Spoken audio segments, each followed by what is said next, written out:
always like to start by giving you guys fair warning. I'm just a redneck from Oklahoma. I always tell people I graduated in the top 25 of my class, but there was only 36 of us. So I'm literally living proof that if I could do this, anybody can do this. So how many of you in the room feel like there's another level that you could get to, but your results don't quite show it yet? How many of you feel like you're there? Okay. So then the question becomes, what is the capability problem? What's keeping one person from getting to their goals, and what's the other? For 30 years, I tried to figure this out. I knew how to help. I knew what skills you needed. I knew what system you needed. I knew what plan you needed. And one person would get there, and the other person would get stuck. And it's the most incredible thing to try to solve, right? Why do some people get stuck and others not? And so what I'm going to share with you guys today is, I spent a long time on this 6 mountains. It's interesting. I told every story, and I'll probably share a lot of these stories that here today, to ChatGPT, and it ended up being like 15 hours. You didn't get anything done in like 5 seconds in ChatGPT. 15 hours back and forth, me and ChatGPT trying to just break down to the principles. How do I add the most value and unlock the human? That's the thing, because the possibility is here. We don't have a possibility problem. We have an unlock problem. So we'll get started. We don't have a potential problem. We have an unlock problem. What's keeping you stuck and not achieving your full potential? All of us realize that that's happening. And so that's what we're going to try to do today.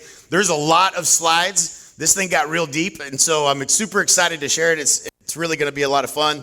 But I think you're going to leave here today understanding, hey, there's a shortcut to success. And how many of you feel like when you got your real estate license, they should have gave you a plaque that said, figure it out? Anybody? Yeah. Same here. Like, absolutely, there's no plan. There's really nobody helping you. A lot of random people start giving you advice on things to do, and you really just don't know what you don't know, right? And so you have to be really, really resilient to figure it out. Like, it's so funny. I was talking to Brent's dad in the back of the room, and Brent, back in the day, I saw Brent. I flew to Toronto. I was at an event. Brent's at that same event. We're both just trying to figure stuff out. And Brent flew to my office to see my team in Lawton, Oklahoma. That's not a very impressive trip. You would never plan travel around. There's no Napa Valley there, I'll say that. But he came and visited. He's looking at the things we're doing. We're learning from each other. Like, there's no map. There's no game plan. There's nobody helping you. And I think that's what makes this game very difficult to figure out. So we're going to unlock you guys here today. So my goal is not to move all of you onto the same mountain. It's to help you identify what mountain you're actually on, understand what's keeping you there, and unlock the person your next mountain requires, right? What really we're trying to do here is it's about the person you have to become to climb the mountain that you're on right now. That's really what it is. And it's much, much simpler than what I think you're going to find you've probably been trying. So it's funny, my son Riggs, he's my feral child. My wife's here, by the way, Amber in the back. I brought my wife to Napa, thanks to Brent. They set up a bunch of wine tours, so my wife likes to drink wine. I stopped drinking 9 months ago, which means I just get to pick on my wife the whole time, and I get to give her double pours, and so we've been having fun. So I'm glad she's here. She has the blessing of getting to listen to me all day long, and she doesn't listen to me at all. So she's being forced to be in the room today, so I'm glad she's here. So give her a hard time. I'll probably do that today. But Riggs is our feral child. That's how we refer to him. And he gets really mad when things don't go his way. Like he's a lot like me. I was the same way when I was younger, but he had a football practice. It happened it happens every time something doesn't go his way. He had football practice, and he's pissed off. He's in the car, and he's like, I suck at this, man. I didn't play well, blah, blah, blah, blah, blah. And he's just complaining. And, we went snowboarding in, Tahoe last year. And actually over Christmas. And, they never snowboarded, so, going down the mountain, snowboarding sucks, this is, blah, blah. I mean, he's just like absolutely the worst to deal with. And I'm like, dude, it's a lot of fun. You just got to figure it out, man. It's not that hard. Let me show you. Let me help you. I ended up going down the mountain. I told Amber, I said, listen, I'm going to be here all day. So he already went to the school. Always recommend put your kids in the snowboarding school. But he still was just trying to figure it out. And so we go back up the mountain, and I left my board down there. I was like, I'm gonna have to walk down this mountain with him while we figure it out. And he's literally just beside himself the whole time. And he figures it out. And I had to walk down the mountain by myself because he figured it out. He started snowboarding. He left me behind. And he loves it now. Loves it. But he forgets how much he hated it and he wanted to quit. And I told him in the football example, the same thing happened. He doesn't learn. He's the same every time. It's like wakeboarding. I hate this. This sucks. And it's a little bit harder to get up. And, and again, I said, you remember what was on the other side of snowboarding? It was worth it? He's like, yeah. So I told him, I said, listen, man, when you were little, dude, you couldn't walk. I don't know if you remember. Probably not. But, you were just fumbling around, fall down. It was for months, dude, we watched you. You couldn't walk. And I said, you ain't crawling around today. What happened? You figured it out. You didn't give up. And so I think as adults, we forget, even as young as he is, he's already forgotten that. He thinks that struggle is the hard part. The struggle is no fun.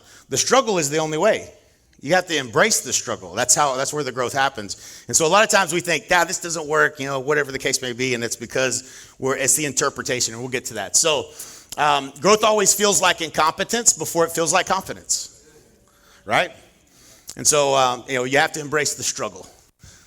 So by the time we finish, I want you to know 4 things: where you're at, what lie is keeping you stuck, the truth that the mountain you're on requires, and the next action that will create believable evidence that you can climb it. Because that's the real key. Once you have a little bit of belief, and as I was going through these slides, there's ChatGPT gave me the best version to present. I would have probably done it a little bit differently, so I want to tell these stories early, but I've got some stories that are going to illustrate a lot of this that we'll get into, but they're timed a little differently, so if I go back and forth, that might be why. So, all right, so struggle and suffering are not the same. So sometimes we interpret the struggle as suffering.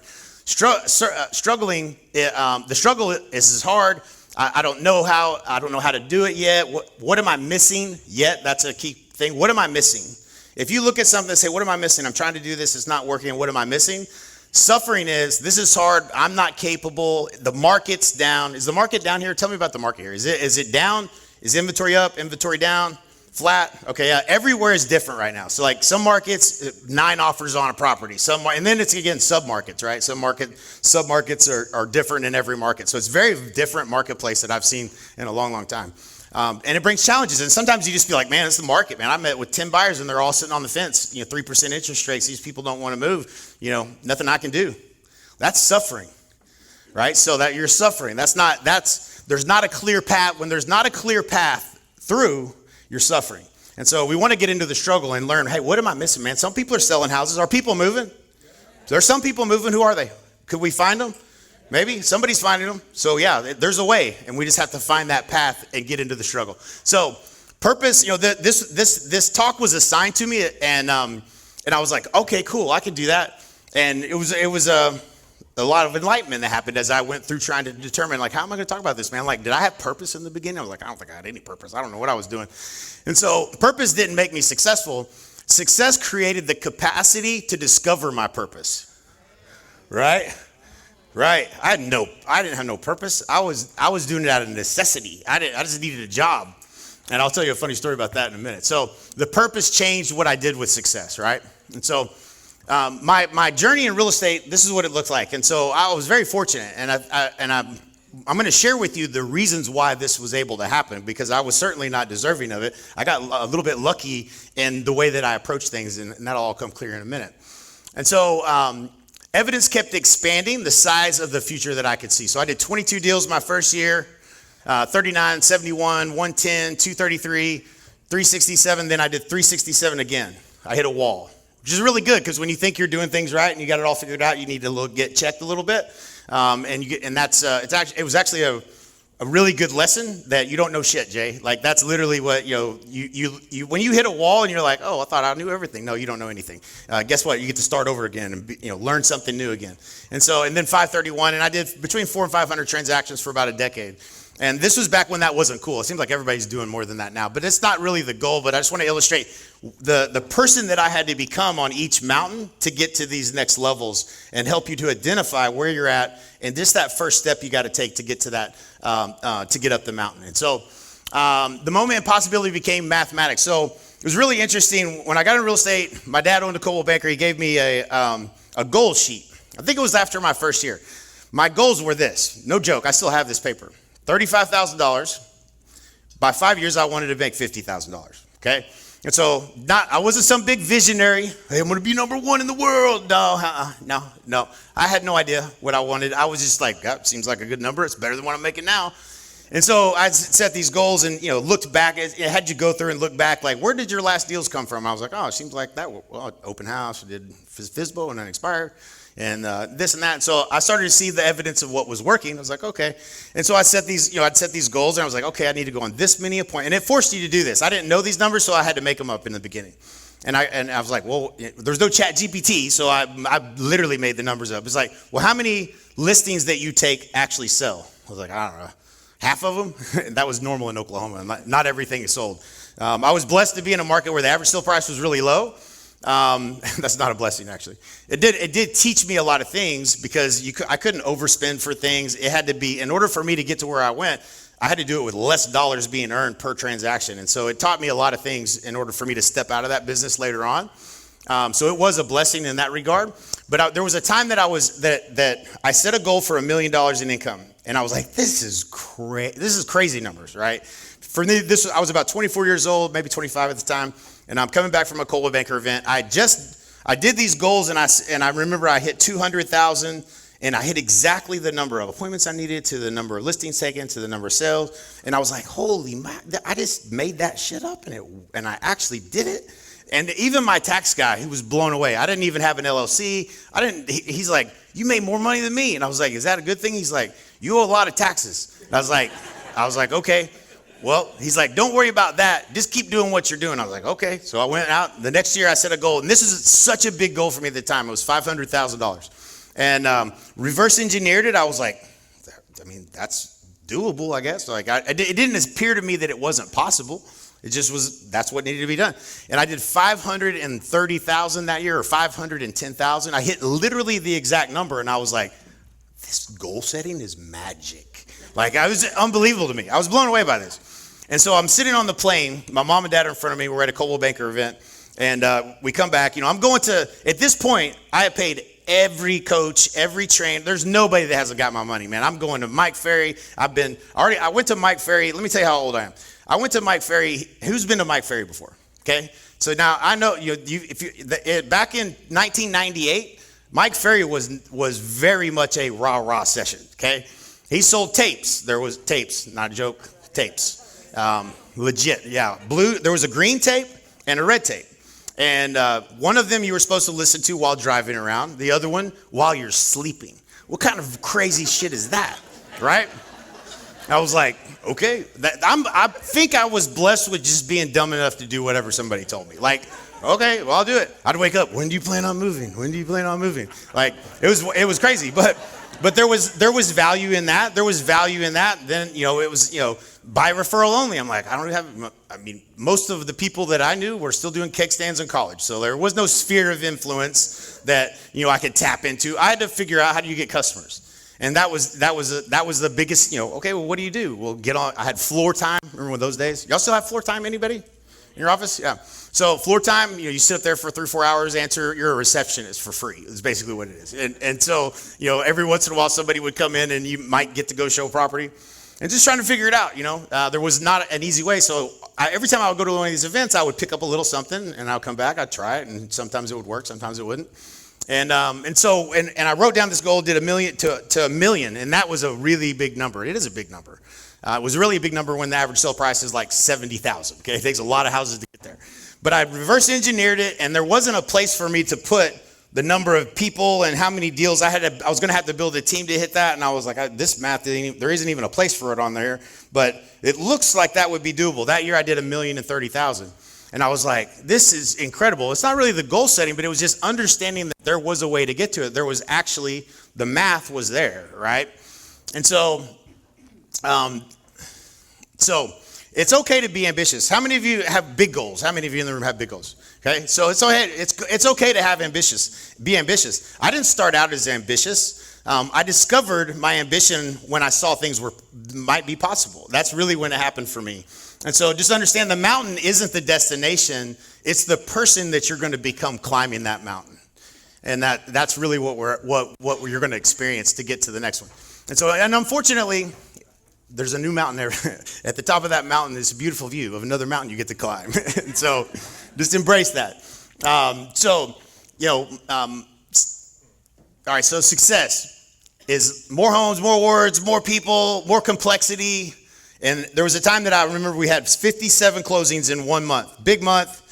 It was exhausting. It was one of those months where deals fell apart. I mean, I'm drinking at the office at 3 o'clock. Like, I hate my life. It was just a bad month. And I remember we wiped down the board, wiped it down to nothing. I was like, shit, we got to do that again next month? It's like, this is exhausting. And so, really, freedom, which I think is what we're all after, right? Really, freedom is what we're all after. It's doing what you want, when you want, whenever you want, with whomever you want, without resetting to zero at the beginning of every month. So this was what I was chasing. But in the beginning, I was like, I want to do more. I want to do more. To me, success was more. It wasn't more freedom, because the more homes and most people don't know this, but like when I sold 500 plus homes and I was doing that for a number of years, that was the most miserable I've ever been in my life. Most miserable I've ever been. It wasn't the goal. I spent all these years climbing this ladder of success. Give me all these awards. They put me on stage, all of that. And it really wasn't the goal. It didn't give me any more time freedom, that's for sure. And so the goal is really freedom. And so when we built this years ago, when trying to diagnose, hey, where are you at? What stage of business, based on the number of deals you're doing, I could tell you exactly what your life feels like. I know where your struggle is. I know what it feels like. I know the one thing you need to do that would make the biggest difference to move to the next stage. And we created this 8 stages, and it was great at identifying the systems, the people, the next hire you needed to make, everything you need to do to get to the next level. I knew exactly what you needed to do, and I could coach you to do those things. But what perplexed me always was the fact that one person would do it and the other person didn't. And they both had the same exact opportunity. And so today, we're going to talk about how to break through that. So same opportunity, same tool, same plan, different lives. And the big difference is agent A, interesting, what am I missing? What am I missing? When they see somebody that's doing it, when you see, who in here sold more than 100 homes in a year? Now, when you see those hands that just went up, do you think to yourself, what do they got that I don't? What do they figure? They figure something out. They got something, or do you look at that and say, man, they must be lucky, or they've been doing it longer than me. And it's really how you interpret what it is that you see. And every single person here, there's a path to how they got there. They're not special. I can guarantee you, I am not special. I was not super ambitious, and I was going to go sell all these homes. None of that. It was just the way you interpret when you see somebody that's having success, and whether you can learn something or not, or this isn't going to work. This isn't. I'll tell you a story later that ties this all together. But the result becomes a verdict. It's like, yeah, but for them that's okay, but yeah, that's not me, and that's not truth. So my job is to help unlock the human who could build the business. And most coaches teach people what to do. The 6 Mountains helps you become the person who can actually do it. Does that sound good? Yeah. Cool. So these are the 6 mountains. The first mountain, possibility, is you see that it's possible, right? So do you even see that there's possible? Everybody almost every hand went up in the room when you felt like there's a level that your results do not yet show. That means that you see possibility, right? There's a possibility. That's the first mountain. Capability. We'll go all through these in detail. Capacity, contribution, compounding, and stewardship are the mountains. And these may not be all the mountains. These are just the mountains that I've climbed. And God just keeps to put mountains in front of me. After you get to the top of one, there's a new one. And you get to learn some more stuff. And so that's a blessing. I like being able to try to figure out how to climb the next mountain. But we're going to talk through all of these. And my goal is for you to understand where you're at and what's that one thing you need to do to get to the next, to get to that top of that mountain. And so every mountain depends on a different version of you. You cannot climb the next mountain as the person who climbed the last one. Let that sit for a second. Very true. And so as you go through these seasons, you are not the same person. That person has evolved. You are someone different climbing a new mountain. And so that's the reason why this is sometimes challenging, is it's a different version of you. Can't even see the next mountain. You're in the valley. You're down here in the valley, you can't see what that next mountain even looks like. It's a different version of you. And so this is what it looks like. So the mountain is the earliest unresolved constraint. Because this comes from a book called The Theory of Constraints. It's called, it's not called that actually. It's by Elijah Goldratt. Has anybody read that book, The Goal? Okay, fascinating book. I paid a lot of mentors a lot of money. 3 of my best mentors told me to read this book called The Goal. And I was like, my story was like, I got lots of goals. I think I got that figured out. It was very small print. There's no pictures. It sat on my shelf for a decade, okay? And I never read it. And I should have, because it literally is everything I needed to know that would have made those mountains climbs a lot easier was in that book.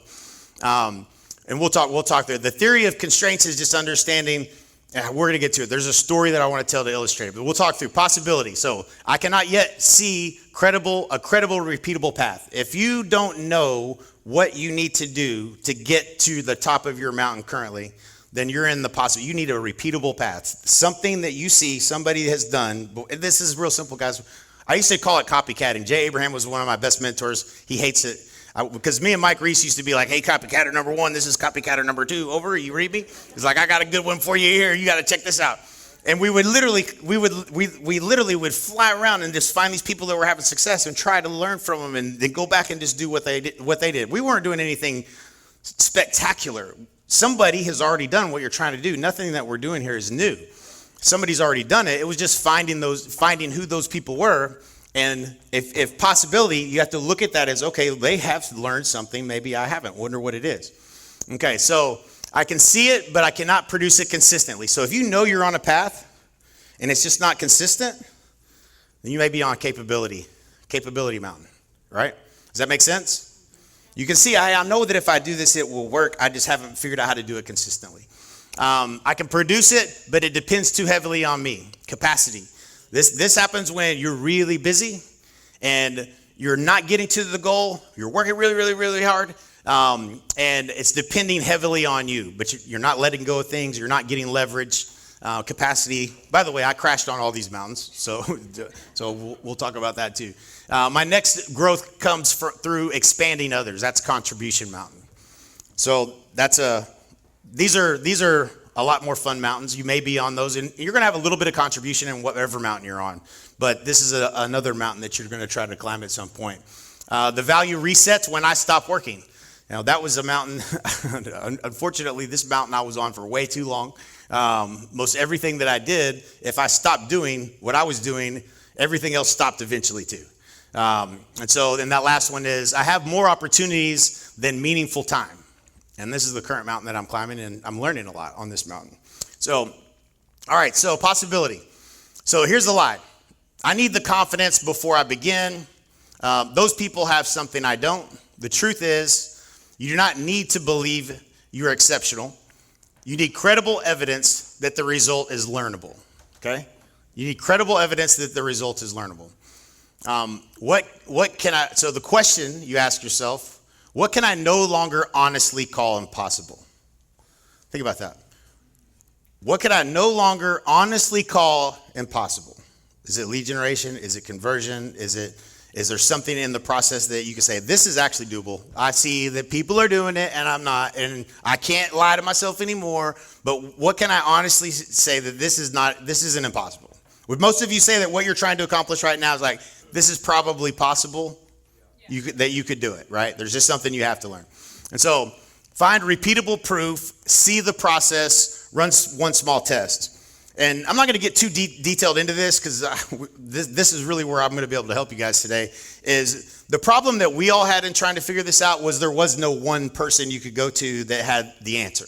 There was a bunch of people that had different ways that they did it, and there was a million ways to do it. And so you typically would die of indigestion, not of starvation in this business. Like, too many ideas, not really able to distill what is the one thing that you should do, and then you're doing all of these things, and it becomes overwhelming, and you just give up.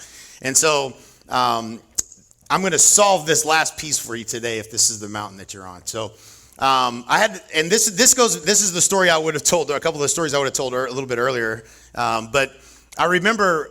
So I was mowing yards. Before I got into real estate, I was mowing yards. Not a great career from my perspective at the time. My dad was letting me mow the yards that were rental properties, that usually the grass was this tall, and the people moved out and didn't pay. And I remember I had to hop this fence because somebody locked the gate, and it's in this neighborhood that's not safe, and it's early in the morning, like 6 o'clock, and I'm weed eating down this tall grass, and I'm just like, and I hit the biggest pile of dog shit you could possibly imagine. And I'm just like, and I mean, I'll never forget, I was like, this sucks. And so I don't remember how long it was to this next moment that I do remember, but I was in my dad's office and I was getting my check and it was like $400. And this guy, Rusty Williams, that sold real estate. So when I grew up, my dad owned a property management company, but he didn't really sell. So I didn't see him going on listing appointments or working with clients or anything like that. And then right as I graduated high school, he bought this Coldwell Banker with a bunch of agents. And Rusty he did not have dog shit on his teeth. And he was getting a check, and his check was $3,500. And so again, I didn't have big goals at that point. I was like, 30,000 seemed good to me. I was like, Rusty didn't get no shit on his face, and he don't look like he's done anything today. Like, to be honest, it looked like whatever he did to get that check was probably doable. Now, it's a really important point. For some reason, I didn't look at Rusty and go, man, he must just be better than me. He did have a suit on, or whatever, but I didn't assume that whatever he had done was not doable. I assumed it was doable. And that was the reason I got into real estate. And not long after that, realizing that I still hadn't sold a house in the first almost 6 months, that I'm still trying to figure it out. I ended up buying a ticket to a Craig Proctor event, and this might have been a couple years in. I was still trying to learn, but I'm sitting next to this guy. They're selling coaching. It was $12,000. It was a blue pamphlet. I'll never forget it. And $12,000, and I'm looking at this guy, Steve Garton, that I met there from Florida, and I'm like, $12,000? Are you out of your mind? Like, what is it? Is that Canadian? What are we talking about? This is insane. And I'm not kidding. Like, there's no way in the world I could afford it. Was going to buy it. No way in the world. The guy on the other side of me never said a word to me the whole time. And people go up to the mic and just like do little testimonials or whatever. It was all part of their pitch thing, really. But this guy gets up, goes to the mic, and he's like, yeah, I just want to say, I got into coaching 3 years ago. Last year I sold 412 houses. I'm like, wait a minute, what are you talking about? This to me was not even on the realm of possibility. Like, I didn't even know if the company had sold that many houses in a year. Like, it just blew my mind. And I looked at him and I was like, what the hell? How did you do that? I was like, I didn't look at him and say, well, he must be special. It must be his market or whatever. I was like, he knows something I don't know. But he gave credit to the coaching. So I immediately get up, go to the back of the room, and I said, listen, I've got 2 credit cards. They're both almost maxed out. I don't even know if you can't get it on one or the other, you're going to have to split it. But hang on to both. There wasn't a place for 2 credit cards on the form, right? So I had to write another one on there, and I said, we're gonna do this. Figure it out every month. We'll see how it works. I hope this works. Like, literally bet the farm on this. And so I just looked at people as that if they're doing it, he's a human. I'm a human. It's got to be doable. Like, that's the truth. There's nobody in here that's special or more gifted or more talented. They just figured something out. They learned something you haven't learned yet, and that's the real secret. And that was a gift. I don't know part of how I was given this gift is, I'll share with you in a minute. This was probably one of the biggest lessons that changed how I interpreted failure along the way, because I failed a lot. Okay, nothing works right out of the gate. I couldn't have told you everything that I tried didn't work, right? Most of it. And so he has something that I don't, and this is the verdict. If you're looking at it from that standpoint, he has something I don't. He's special, lucky, connected, has more money than me, naturally talented. His success proves my limitation. And hey, don't blame me for it saying he on everything, because this was ChatGPT. I have no idea why I did that. Could be her. So know something I don't. So they know something I don't. Process skills, reps, feedback. Probably has a guide. Who taught him? That's what I saw. He said that Craig taught him how to do that, and I went and paid Craig. So his success reveals what I can learn. So how possibility transfers. So relatable proof. Someone close enough to your reality that you cannot dismiss the result. I just looked at him as like, he didn't look special. Like, he sold 412 houses. He was definitely special. But I didn't look at him as special. I was like, okay, this dude could do it. I guess I could try to figure it out. All right. Visible process. You can see the behavior, sequence, and struggle, not just the trophy. They don't show you the part. They don't tell you got to go through a bunch of no's to get to a yes. So that's important to understand. You have to have a realistic understanding of what success looks like. If I generated everybody in this room 100 leads and you spoke to 30 people that wanted to buy or sell in the next 90 days and were open to doing business with you, how many of you think you would sell a house? Yeah, most of you would sell a house. Most of you are really good when you have somebody that needs your help and is actually motivated, wants to buy or sell, and I connected you to him at that point, you're probably going to have some success. I have a lot of agents that get started. I had a guy that told me, he's like, man, this is going to go really well into the story. It resonated with me because I did this with the coach that I hired. And I'm going to tell a story. It's out of order. Okay, so here's what happened. So I hired Frank DeMarinis, was my coach. I get the leads. I'm calling them. I'm trying to do it. It's like I bet everything I had. My credit cards are maxed out. Like this had to work. So like I'm calling the leads, pin this up on the wall. I'm making these calls. I get on the coaching call and I'm like, Frank, this script isn't working. These leads are I said something along those lines. Frank goes, he's like, you're not following the script. I said, yes, I am. He said, record your calls. And they had shipped me this little tape recorder thing that plugged into your landline phone and it would record the calls. And so I did. And then we played it the next week. And I said, see, I told you, I followed the script. He said, play it again. He said, you changed this word and this word. Follow the damn script. We'll talk next week. And I was like, what? The craziest thing happened. The next week, I did exactly what Frank told me to do. And I start setting appointments. And I was like, oh my gosh, I am so stupid. I was going to quit because I didn't want the next thing to hit my credit card. We're like in week 2, week 3. I'm like, I'm trying to find a way out of this. Like, I'm trying to find this doesn't work, man. These leads suck. The script sucks. And, I'm trying to find a reason to quit. And I didn't realize I was in the struggle. And that was the gift that I was given was that, man, you dummy, you just got to be a better copycatter, right? And that was my takeaway. And it lived with me forever. I'm like, me and Mike, copycatter number 1, copycatter number 2. And it's modeling success, guys. Like that's the principle behind this is just really, truly modeling success. And every once in a while I'll have somebody that says something that we teach them doesn't work. And so this guy calls me and he's like, this was an interesting one because it was probably, there was some truth to what he was saying. He's like, every person I called speaks a different language. And I was like, probably not, but maybe. Okay, so he's in Miami. So like there's a chance that this might be true. And so very, depending on what house you're marketing, Miami's, you got a lot of different places where you might be just getting all one particular, diversity there is pretty interesting. So I said, well, let's go through your leads and see how many you called. He talked to 3 leads and out of 100. And then he stopped paying attention, stopped following the process, stopped calling people back. And he said it didn't work. And that's not true, right? And so the truth was he wasn't willing to give the test enough time to truly evaluate if something worked or didn't work. Does that make sense? And so sometimes we give up on it for good reasons, maybe. Like I really didn't have room on my credit card, so like it would be easier for me for this not to work, but I really needed it to work. And so that lesson stuck with me for a long time. And so, all right, so once that happens, by the way, so the first action that's small enough to run this complete test, honestly, I think sometimes we don't necessarily understand, hey, I need to give this X amount of time before I say it doesn't work, right? And so if you have 30, this is reps. Tom Daves sent me a text yesterday. Everybody know Tom Daves? Okay, number 1 in the world, complete animal, absolutely something that could be learned from him. He might be special, he is an animal, but absolutely he's putting in the reps.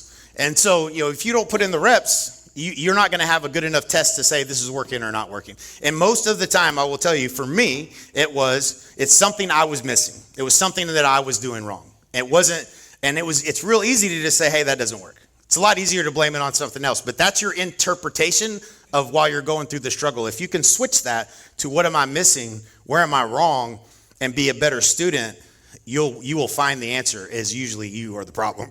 Okay, so that's what it was for me. And so again, once you have that experience, you go from this borrowed belief that this is possible to you can no longer ignore that it's possible.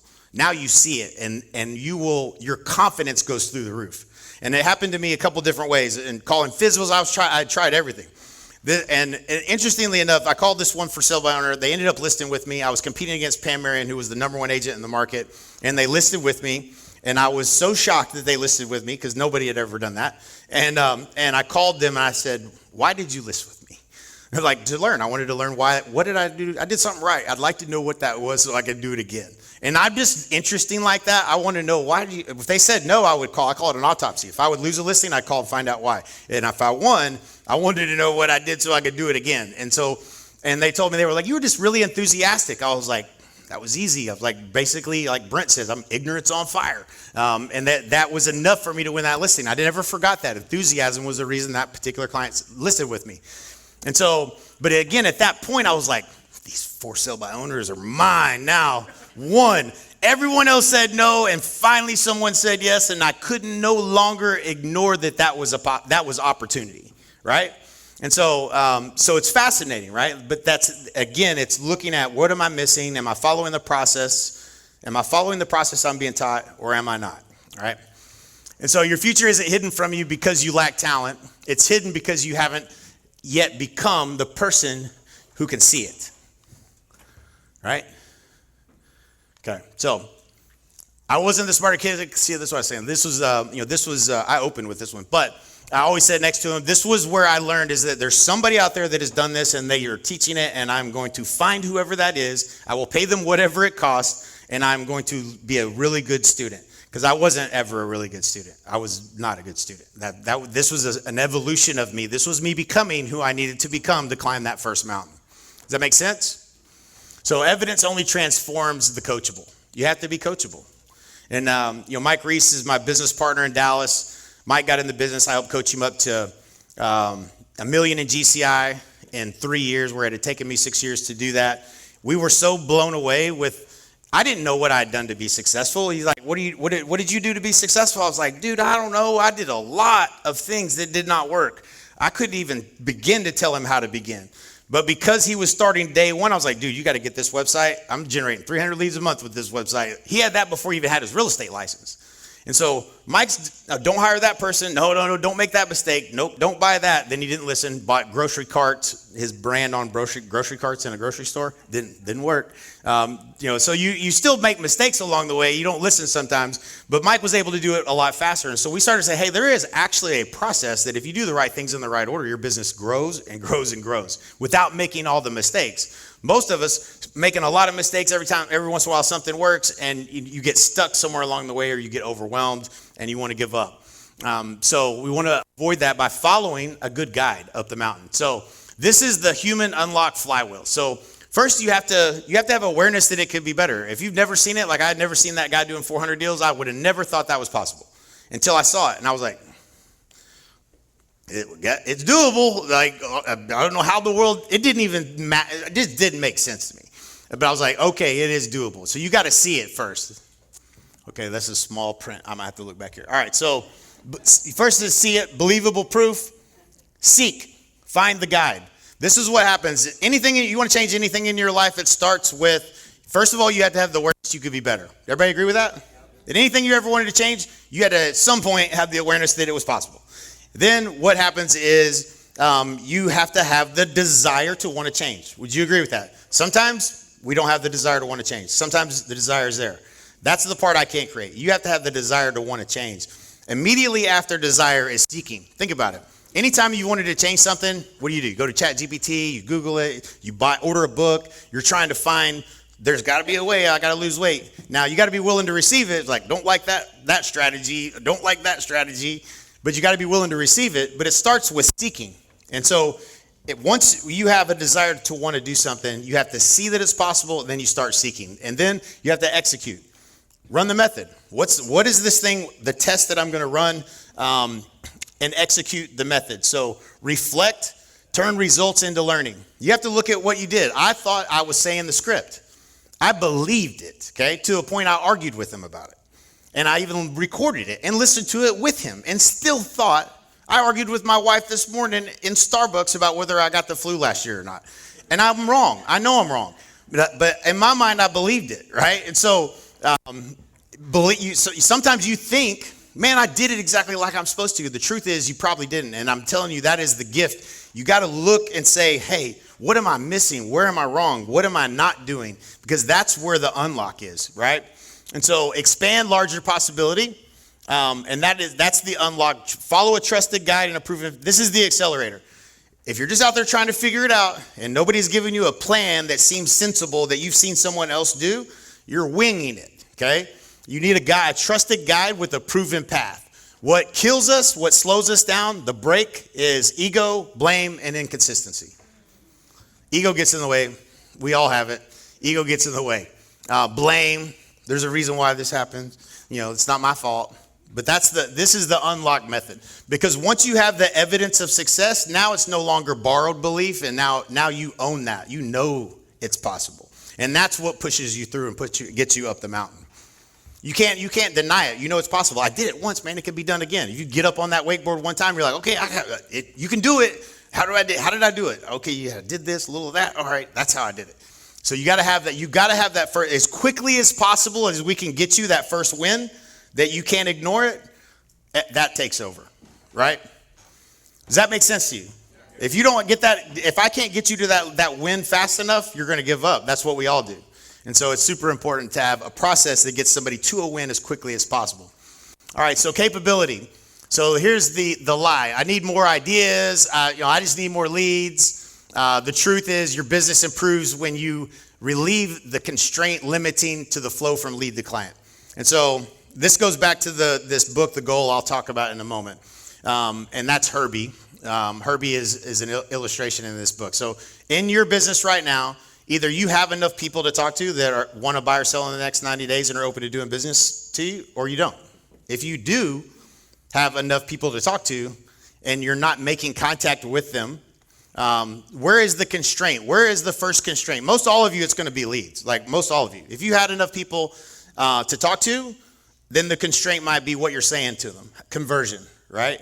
So the earliest constraint is the only thing you have to solve. You solve the first constraint. If I gave you 1,000 leads this morning, your new constraint would be contacting. Does that make sense? It's a lot of people. I got 1,000 of them. I got a hold of 20 today. I called 120. You still didn't get through the 1,000. You got a new constraint in contacting, right? Does that make sense? And so you got to identify the earliest constraint. That's the mountain that you're on right now. So where is Herbie in my lead to client process? Where's the bottleneck? Is it in leads? Is it in contacting? Is it in conversion? Is it in the closing process? Never in the closing process, really. That's usually not where it lands. It's going to be usually in leads, contacting, and conversion. That's where most people live most of their lives, stuck with Herbie's. Herbie's a fat kid. We're going to just talk about him in a minute, but he's a problem. He's a problem. He's a real problem. And it's a bottleneck in your business. So run one complete loop, measure lead, contact, qualified conversation, appointment, and then improve the bottleneck. And so that's capability. That's all we have to solve. We have to identify the first constraint and solve that one problem. If we solve that one problem, we'll have a new problem. Guess what? That's part of climbing the mountain. So this is the illustration. And in this book, The Goal, which is just a story about throughput. So if we generate 1,000 leads, it doesn't mean you got a closing. If we solve a potential bottleneck in your business, it doesn't mean you're not going to have a new bottleneck at the next step. And so leads, contact, qualified conversations, appointments, clients, and closings. The story is there's these Boy Scout troops, and they have a goal to get to their camp, to set up camp before dark. And Herbie is the kid that is, if you put him in, he's slow. He's slowing them down. They're not on pace to get to where they're supposed to go. They're trying to figure out, what do we do with Herbie? If we put him in the back, he just lags behind. If we put him in the middle, that we all get split up. And they came to the conclusion of, let's take some stuff out of his backpack. We'll spread it out, and we'll put Herbie in the front. And that's how they got throughput. Throughput is just getting everybody to the same place at the same time. If you get a whole bunch of leads and you don't make contact with them, that does not mean that you made a sale, right? So you have to solve for throughput, not just leads. And in this book, The Theory of Constraints, I've lived this literally in everything that we do.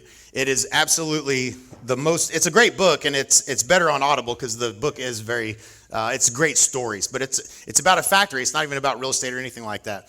And about, if you have a product you're selling, and they have to go paint this part, and paint takes a certain number of days, and you got a wait station with everybody backed up at paint. You can't deliver, so now you can't sell because you can't deliver on the promise. It all these bottlenecks that cause all these problems in this particular example is about the throughput from the very beginning to the end, the entire process. And so the 12,000, 2 max out credit cards, I told that story. I think I'm going to change this. ChatGPT got it wrong. I think those stories are better sooner. All right, so minimum viable mastery. So good enough to create evidence, coachable enough to learn from it. You just need to have enough reps to say, hey man, I gave this a fair shot. I looked at what I did I follow the process, and now I either got a result or I didn't, and if you have that success, I don't have to call you and check in, you can do this, right? All right, capacity. So this is the next mountain. And some of you may be on this mountain right now. So I just need to work harder. No one can do it as well as I can. Anybody? Anybody suck at delegating? Okay. So I stayed on this mountain for a minute. All right. So more effort cannot solve a dependency problem. Only I can do it often means I have not built a process yet, right? So I find myself saying this sometimes. A lot of people, probably a lot of you do too as well. It's like, listen, nobody can do that as good as I do that, right?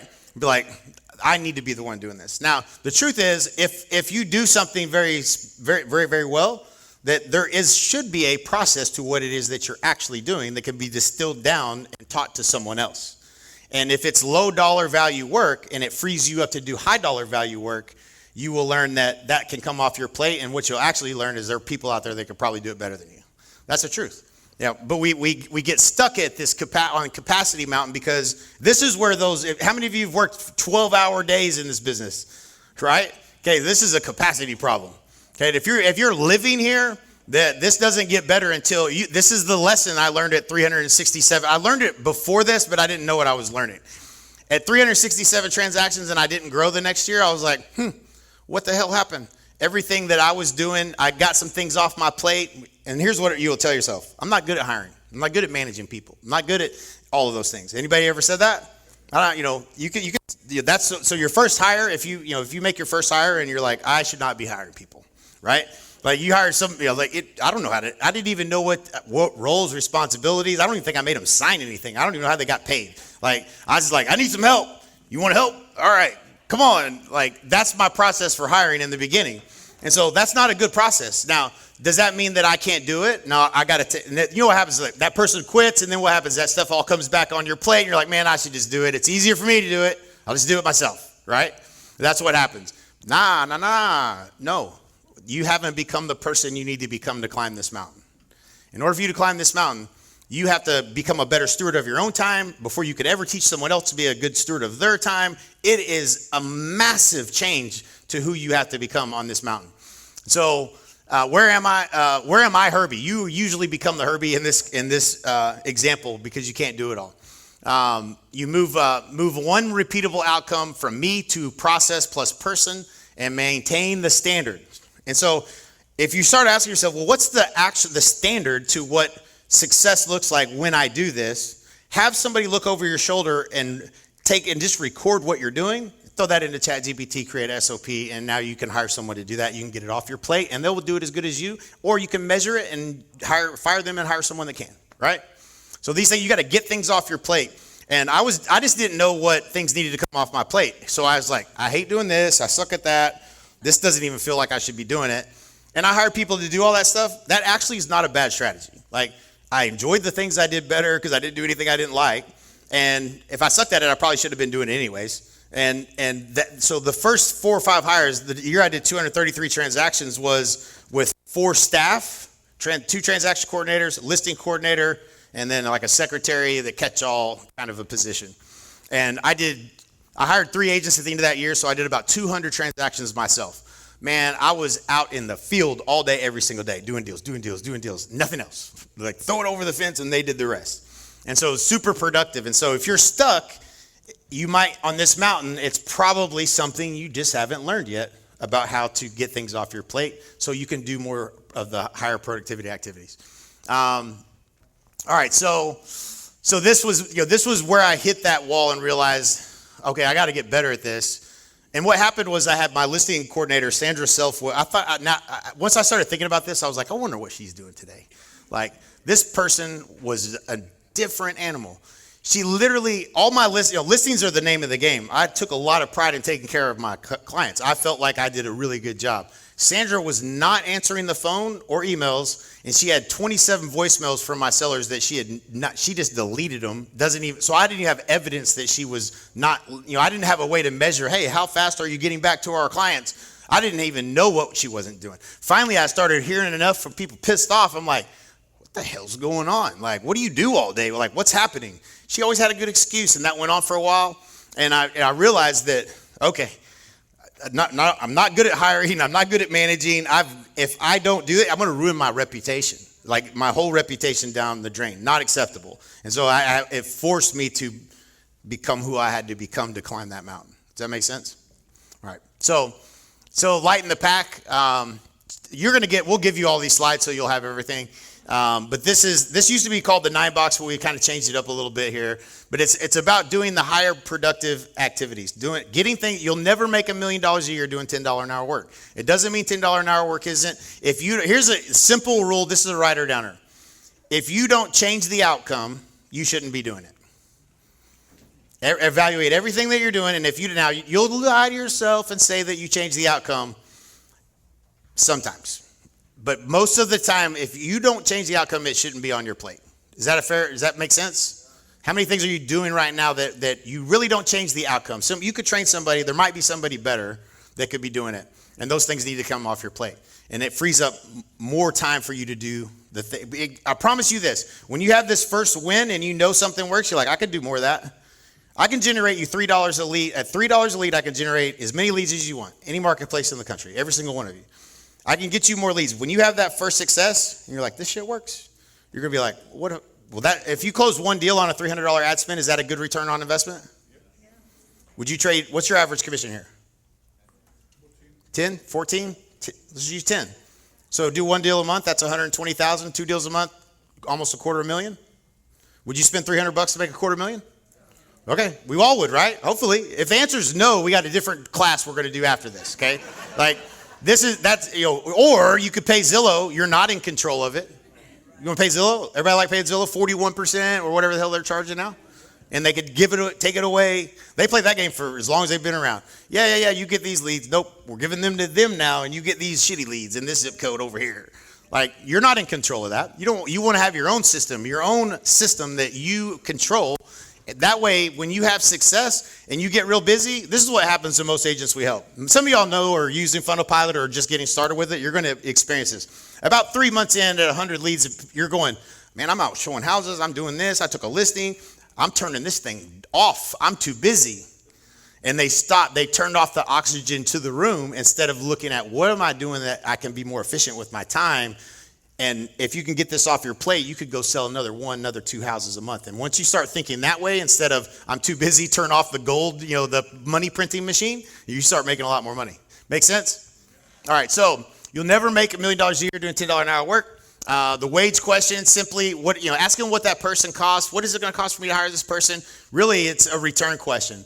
What throughput does this create for me? Is it going to allow me to get in contact with more leads, make more sales? If it frees you up, then it's a good investment. You're getting a return on that labor. I used to have a hard time with that. Every hire I made, I was like, I can't imagine paying somebody this amount of money every month. You don't think you have to pay them for a year. It's a test. I'm going to hire you. We're going to look at it, and we're going to evaluate in 90 days. That's your commitment. 3 monthly payments of whatever you're paying that person. That's what your investment is. And then you can decide if you want to keep moving forward with that person or not. And so, super important if you're working 12, 14-hour days and you're not getting to business, this is where you're at, and this is the mountain that you're trying to climb right now, right? So, all right, so this is, I got a lot more stories about this kind of, who's in business in 08? We were talking in the back of the room about this. All right, so the rest of y'all, consider yourselves lucky, okay? There's nothing that's harder that I've ever been through in my life. This was the most challenging thing I've ever been through by far. I didn't like to talk about it for a number of years. I couldn't talk about it. I was like, oh, we don't want to talk about that. You don't want to talk about that. I got kicked in the teeth. It took me, I built 6, and this is when I first met Amber, bless her heart. I didn't have this story as part of the story until I just looked at her face. So So Amber gets with me when I look to be really successful, but I'm really broke, okay? And so I'm selling a bunch of real estate. Nothing is going well. My rentals, this is how bad it was. So I had started Kinder Reese coaching. I'm coaching agents, teaching them how to do what we're doing. The market's tanking. I'm losing money in real estate. My right-hand guy, my operations guy that runs my real estate business, my top 3 agents, my listing coordinator, and one other employee, along with my business partner that I did flips, developments, we actually built houses, all of this. They all leave together to go start their own company in 2007. At the same time that I'm writing checks to Kinder Reese to get that going, because I believed that was my passion and I wanted to help agents. So me and Mike are writing checks to that company. Not at the same time, we find out that the guy that's in accounting at Kinder Reese has not been paying payroll tax. I didn't even know this was possible. I didn't even know you could choose. I'm like, how the fuck did he not pay that? And so we got a loan from the IRS. And so we get a letter. This all happens in the same year. So I've got IRS breathing down my neck. I'm writing checks over here that I don't have. My rentals are now, because we split up all the properties, I had all these flips lined up that I was making a little bit of money on, and then now they're upside down. And I can't sell them, so I had to turn them into rentals. Now I'm writing checks to, I had 28 rentals. I read Rich Dad Poor Dad. This is how I'm getting financially free, right? And I'm writing checks every month to the rental department and to these rentals. And Amber was managing that. She was a sweetheart to take care of that. Don't even show me what the hell's happening. I don't even want to know. It's didn't want to know. I've got debt accumulating. I've got to pay that. All of this is happening at the same time, and I'm like, boy, I really don't know shit, do I? I thought I spent the last 10 years setting myself up for freedom. I was coming. I was on my way. Hell no, do not pass go. Do not collect $200. You are starting over. So I'm laying in bed. This was on 6 Pleasant View. I'm laying in bed. I was like an ostrich with my head in the sand. I did not want to do this. And I finally pulled out the spreadsheet, and I said, I'm going to add it up, the damages, and see where we're at. And I was $640,000 in bad debt, every credit card maxed out, to the point that I still don't do business with Chase Bank over this. And if Chase, if you're watching this, okay, so seriously, I'm not kidding. This is how bad it was. We tried to buy a washer and dryer, and it was at Sears, and they were offering the 0 financing, and I didn't qualify for it. You know how humiliating that is? Okay, you ever go into the grocery store and try to run your debit card, and it actually should have worked back then, sometimes it just didn't, and then they're looking at you, and you're like, bitch, I know there's at least $30 in there. You know what I'm saying? That's the way I was living, okay? And I'm so pissed off, I do never, ever, ever, ever want to be here again, but I'm in the heat, I'm in the thick of it. And so, what was I just saying? What was the story I was telling? So I added all, what was I saying? Oh, Chase, yes, let me finish that one. So I'm the only thing I know that works. The only thing I know that works is, man, if I got enough leads, we make enough calls, we get enough appointments, we sell something, and this is the time was Tiger Leads back in the day. And when I would pay $1,200 for the platform and then a little bit more for the leads, I had to keep that going. It was the only thing I saw that I could get out. They would send me a letter immediately dropping my amount that I could charge on that credit card by the amount that I paid in. Every time. And I was like, oh, you sons of bitches. Are y'all trying to kill me? This is hard enough as it is. I need that room to try to grow the business. And so, yeah, this was the fun times, right? Yeah, it's, so anybody that tells you that success is some straight line, it ain't. Man, you want to talk about the person I had to become during this time? It was the best thing that ever happened to me. None of these other mountains that I've ever climbed would have been possible had I not gone through it.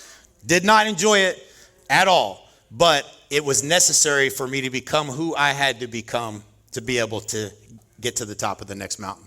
And so this was, it was absolutely the hardest thing I've ever been through. But the price of the new mountain is becoming a beginner again. I had to start over. Everything let me tell you the other thing that's not in Rich Dad Poor Dad. Has anybody read Rich Dad Poor Dad? Just so you know, what's not in that book. They do not tell you about 07, 08. They do not tell you about timing. Okay, you do not control timing. You bought real estate at the right time, you might get rich. You bought it at the wrong time, you might be broke. And that's just what happened for me. And so it's not saying it's a good or bad strategy, But there is something you don't control, and you don't control the first 10 years of when you bought a property. Did you buy it at the top of the market or the bottom of the market? And so literally sold all those properties, and I had basically started over. 10 years of climbing the ladder just to start over again. We're like, okay, I don't want to do that again. So I must not have been a very good student somewhere. What am I missing? Right? That's the mindset. It's not woe is me. It's not woe is me. It's like I skipped a chapter somewhere. I missed something somewhere. What am I learning? Right? You're always learning. Contribution. So the next mountain. Helping. So this is the lie. Helping means giving more advice. I have to save everyone. What have you learned? So the truth is, what you have learned gains meaning when it becomes a path that shortens someone else's struggle. Right? When you know how to do something, I just genuinely liked when people like Brent would fly to my office. So I was like, dude, this shit is really hard, dude. Come down anytime. I will show you anything I got. Like, if you're going through the things that I've gone through, you definitely should come see what we're doing, right? That was contribution. How can what I have learned become a path someone else can follow? And this didn't happen for me naturally. It's like, I want to help people. I'm still, banging into the wall, climbing a mountain, learning a new lesson. And along the way, Mike gets in the business, and I'm like, holy shit, dude, you did it way better than I did. This is doable. And there was some evidence that we could help people. It's like, that's a lot of fun, man. It was fun helping Mike. And then we'd help someone else. It's like, this feels good. I like the way this feels, helping people. And so, how could we turn this into a process that we could teach? That's when we got into coaching in 05, 6, 7, 8, 9, 10, 11, all through those years, while still getting kicked in the ding in 07 and 08 and starting over. But I loved helping people. That was what I felt contribution. If I could help you not have to go through these things I went through, that was contribution. I felt like this was the mountain that I was climbing. And so codify one lesson into a process another person can use without depending on you. Right? So as you go, for those of you that haven't applied or going through that process, there is an absolute process that we are teaching you to follow. Whether you follow it or not, it's going to be determined, and how you interpret your results is going to be whether or not if you're going to see this as a win, or you're going to say it doesn't work, like I used to say. And so, that's super important. And again, some of you may be on some of these mountains, on some of these later mountains, but I think it's important. I'm going to illustrate it because the only reason I'm here is this last mountain, as we're going to get to in a minute. So, ambition got me moving. Mastery made me capable. Purpose showed me what that capability was for, right?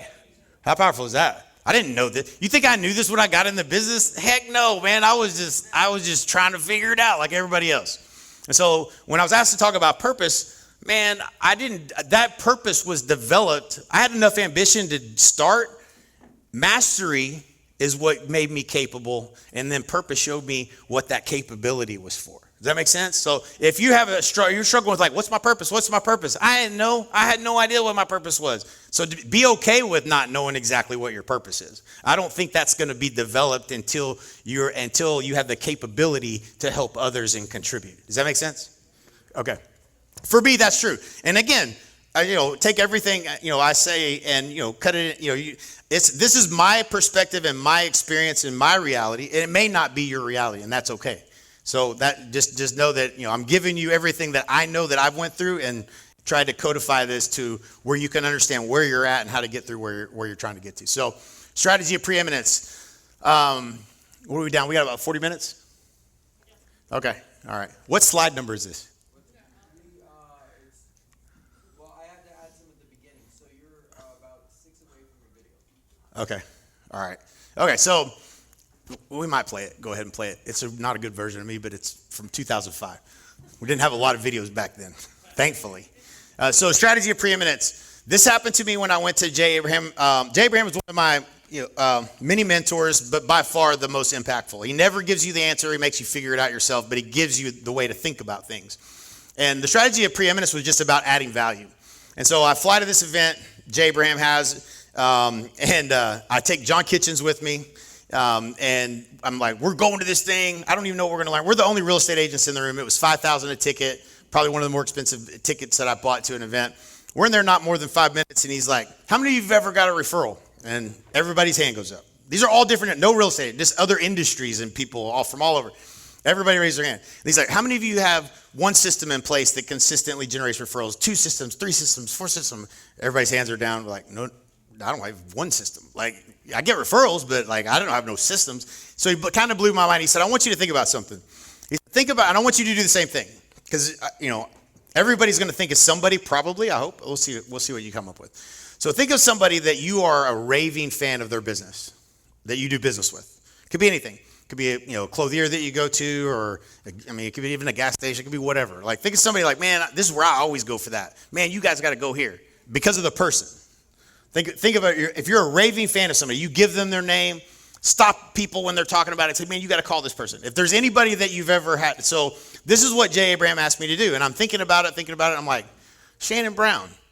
This guy sold me a Hummer in 2003. This is a few years after that. And normally I couldn't tell you the name of a car salesman that sold me any vehicle ever.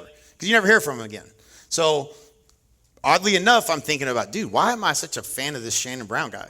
Like, and so I started trying to unpack what happened. And so normal experience, 2003, I bought a new Hummer, went down there, spent all this time in the dealership, was not a great process. I'm thinking through the process. I'm like, I don't even know why I like this guy. Like, it wasn't that great of an experience. But I would stop people in the restaurant that would be talking about a Hummer. I'm like, dude, you need to call Shannon Brown, man. Here's his number. He's at Bob Moore in Oklahoma City. And I did it a number of times. I referred him 13 people that bought vehicles from him. And so that's not normal behavior. I was a raving fan, right? And so, but here's what he did. And this will apply to all of you in your business immediately, okay? After I bought the vehicle, the next day I get a phone call. Don't know who it is. It's a 405 number, which means I know it wasn't somebody in Lawton.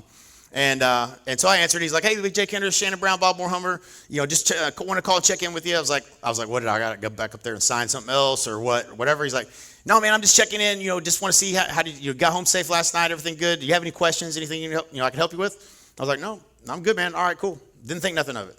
A week goes by. Phone rings again. It's a 405 number. I don't think nothing of it. Answer it, because we had to answer our phones back then. I don't know, but real estate agents don't answer their phones. Like back then, you had to answer it. And so, hey, Jay Kinder, Shannon Brown, Bob Moore Hummer, how you doing? It's like, I'm good, man. He's like, hey, just wanted to let you know.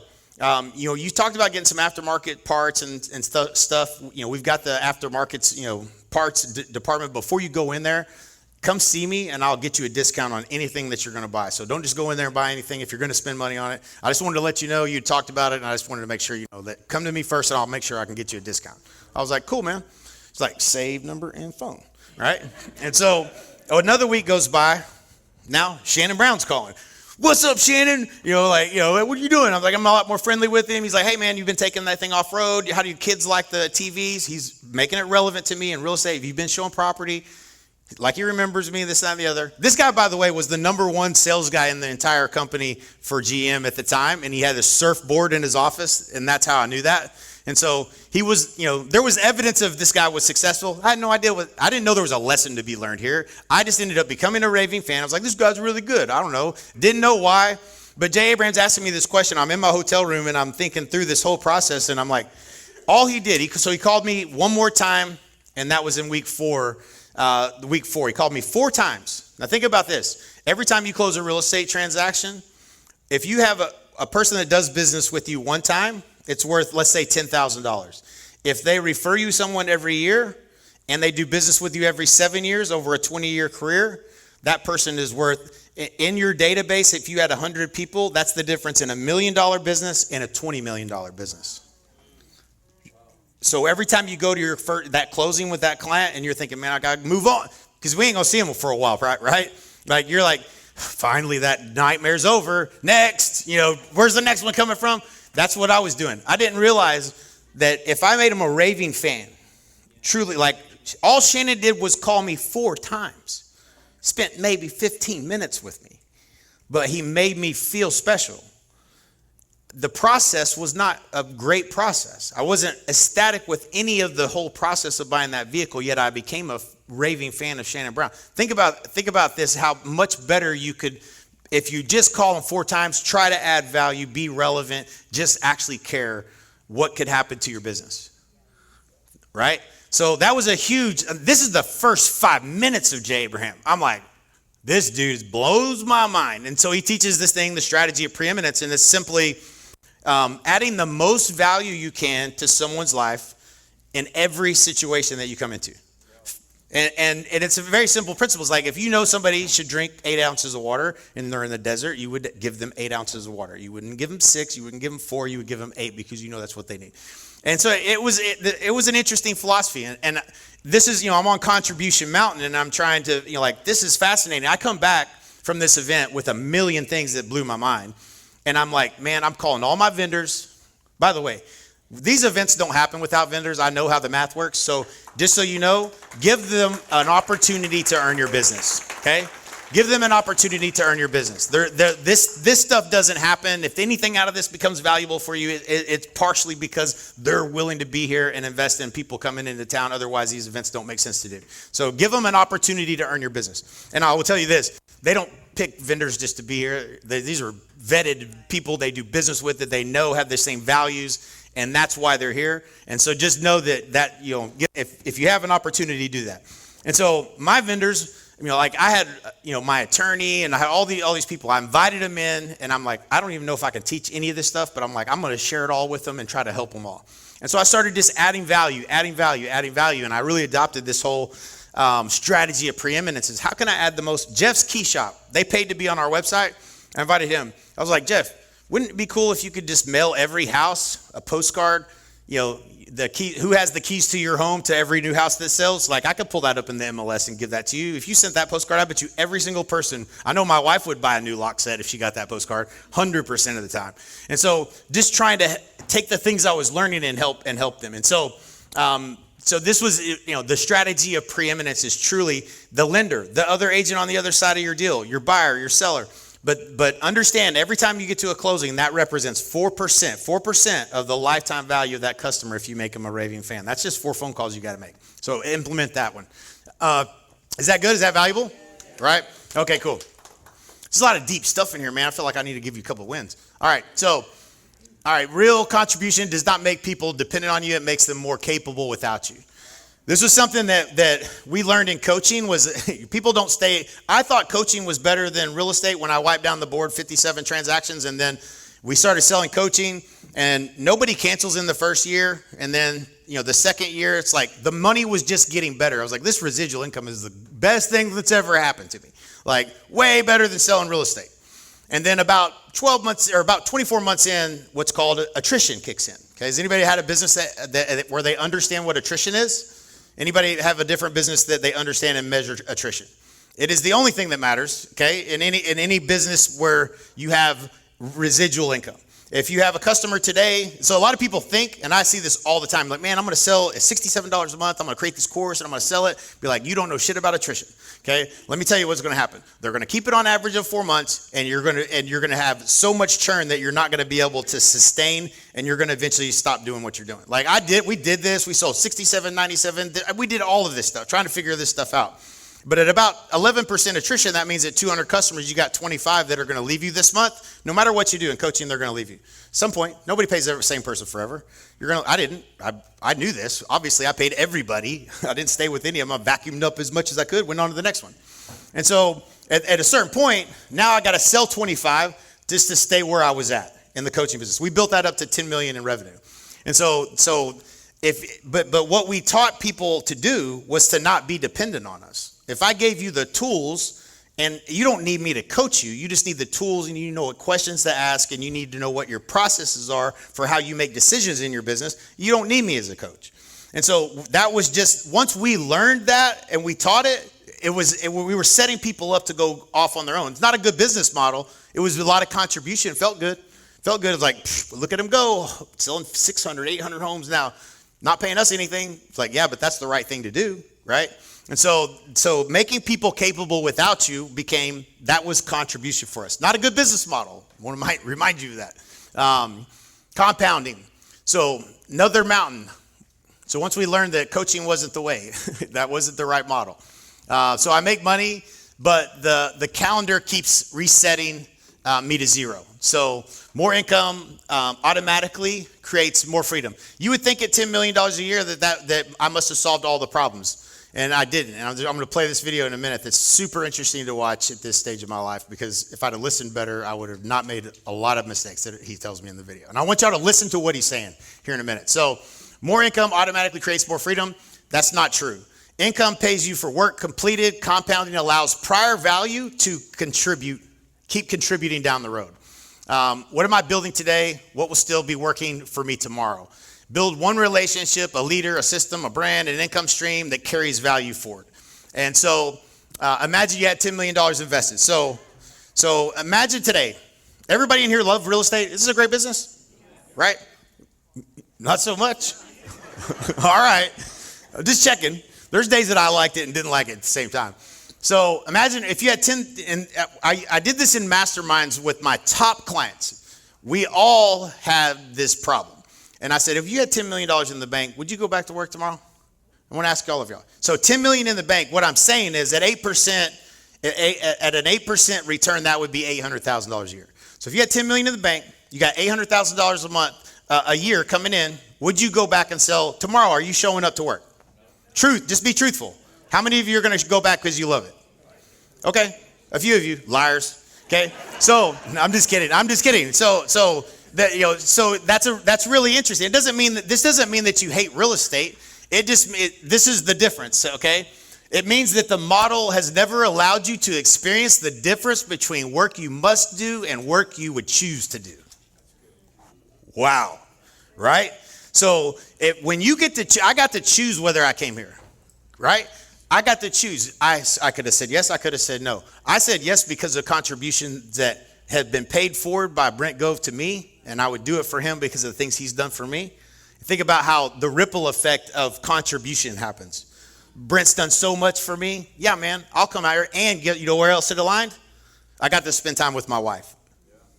And we got to go to Napa Valley, right? And it checks the box of will I be able to add value to somebody's life, right? It's in alignment with where I'm at and how I make decisions today, right? And so that's a huge distinction. Once you have enough money coming in every single month, you no longer make decisions based on money. You make decisions based on alignment to what should I do this? Do I want to do this? If I don't want to do it, I usually don't do it. And so actually, if I don't want to do it, I don't do it. Like I just don't. Like if I don't want to do it, I'm not doing it. And so what would your work have to look like for you to want to come back? And back then, I didn't know anything about EXP. I didn't know anything about revenue share. I was still on another mountain way back here and trying to figure all this stuff out. And I was asking the people in the room, man, how do we make this team thing work, man? This is hard.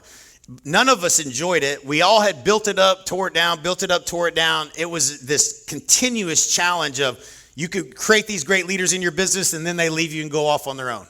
Okay, so if you have a team, you've ever built a team, it is the hardest thing in the world to manage, and it always needs you, and you can't ever step away. And I was like, man, what would it look like if we loved it? Like, what would we want to come back and do every single day? We never did figure it out, to be honest with you. So your $1 million ain't worth $1 million. So we'll play this video. I might go a little over. I'm going to try not to. I might not actually. But so no, it's going to get better, I promise. But I want you to listen to what Jay Abraham said. So it's so funny hearing it. So I'll let it play it. This is hard for me to let you watch, guys. Like this is at my prime, 531 homes a year. I'm at a Jay Abraham event, and there's a question. Now I got a question. How the hell do you do this? Like I always had questions, and so is it on the next slide? Okay. Jay, I want to say I appreciate what you've done as far as the sequential marketing implemented in your own business, because that's exactly why I'm here. I was busy doing it in my business, answering the phone, running around in my office, and I get a cell phone call. And many of you mentioned, I think one of the gentlemen mentioned earlier, and rambling. And you were on the phone, and right then and there, I realized the benefit of what you bring to the table. And this is the most comprehensive. I've been in the real estate industry. I've been to every trainer you can imagine. I paid all the big bucks to go to all the real estate trainers and learn as much as I can from my industry. But sitting here and looking at all this material, it's phenomenal. The potential revenue that you have allowed us to That's gracious. see. Thank you. And I appreciate that. My question is, I'm in a small community, Lawton, Oklahoma, population of about 100,000. I command about 12% market share, and we're trying to grow the business, but we realize that our biggest potential is duplicating this business real estate model. Yep. That is duplicating this real estate model, if you will, in another Other market. places. And by moving from an area that's 100,000 average sell price, I can raise my my average unit of sell doubly in another market. I guess what I'm trying to figure out is going back, we have a lot of work to do clearly to implement in our business. What is the series of questions you need to answer in order to know you're ready to duplicate or replicate that business Well, I mean, in there's another two, market? there's two. The first one is if you move yourself out of your current business to concentrate on replicating it either through partners, through new operations, through joint ventures. Sure. And I'll tell you something, by the way. If I were you, all these guys I trained, Joe Stumpfen and Brian Buffini and Tom Ferry, half and half, and his dad was already doing it.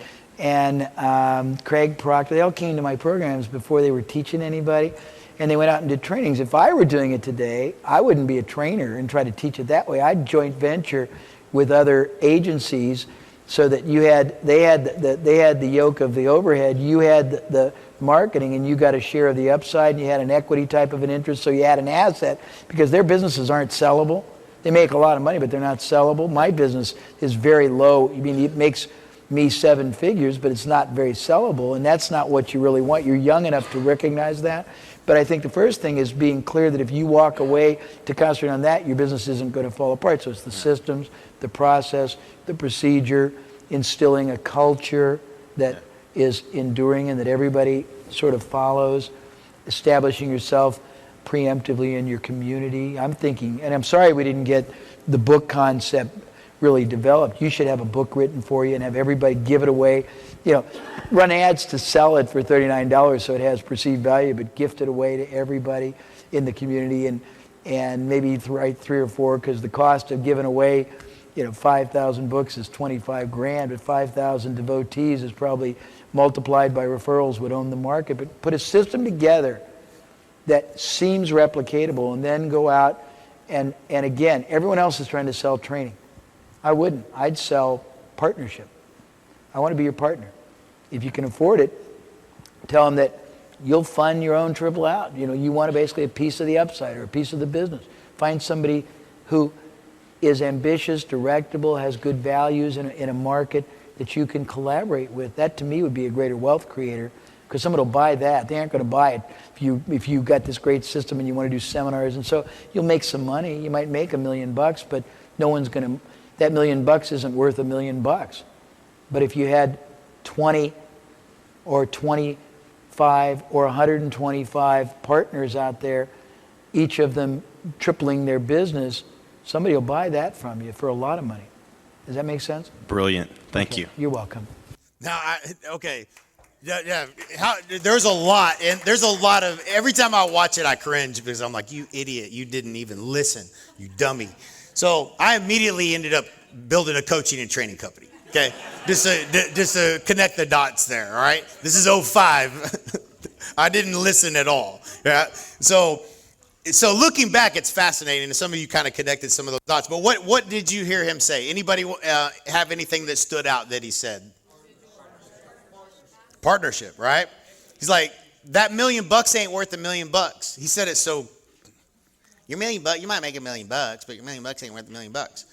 We built a coaching company to $10 million. Me and Mike each made $1 million, and our $1 million was only. What all that is saying is that $1 million, nobody's going to buy that business, because me and Mike were coaching.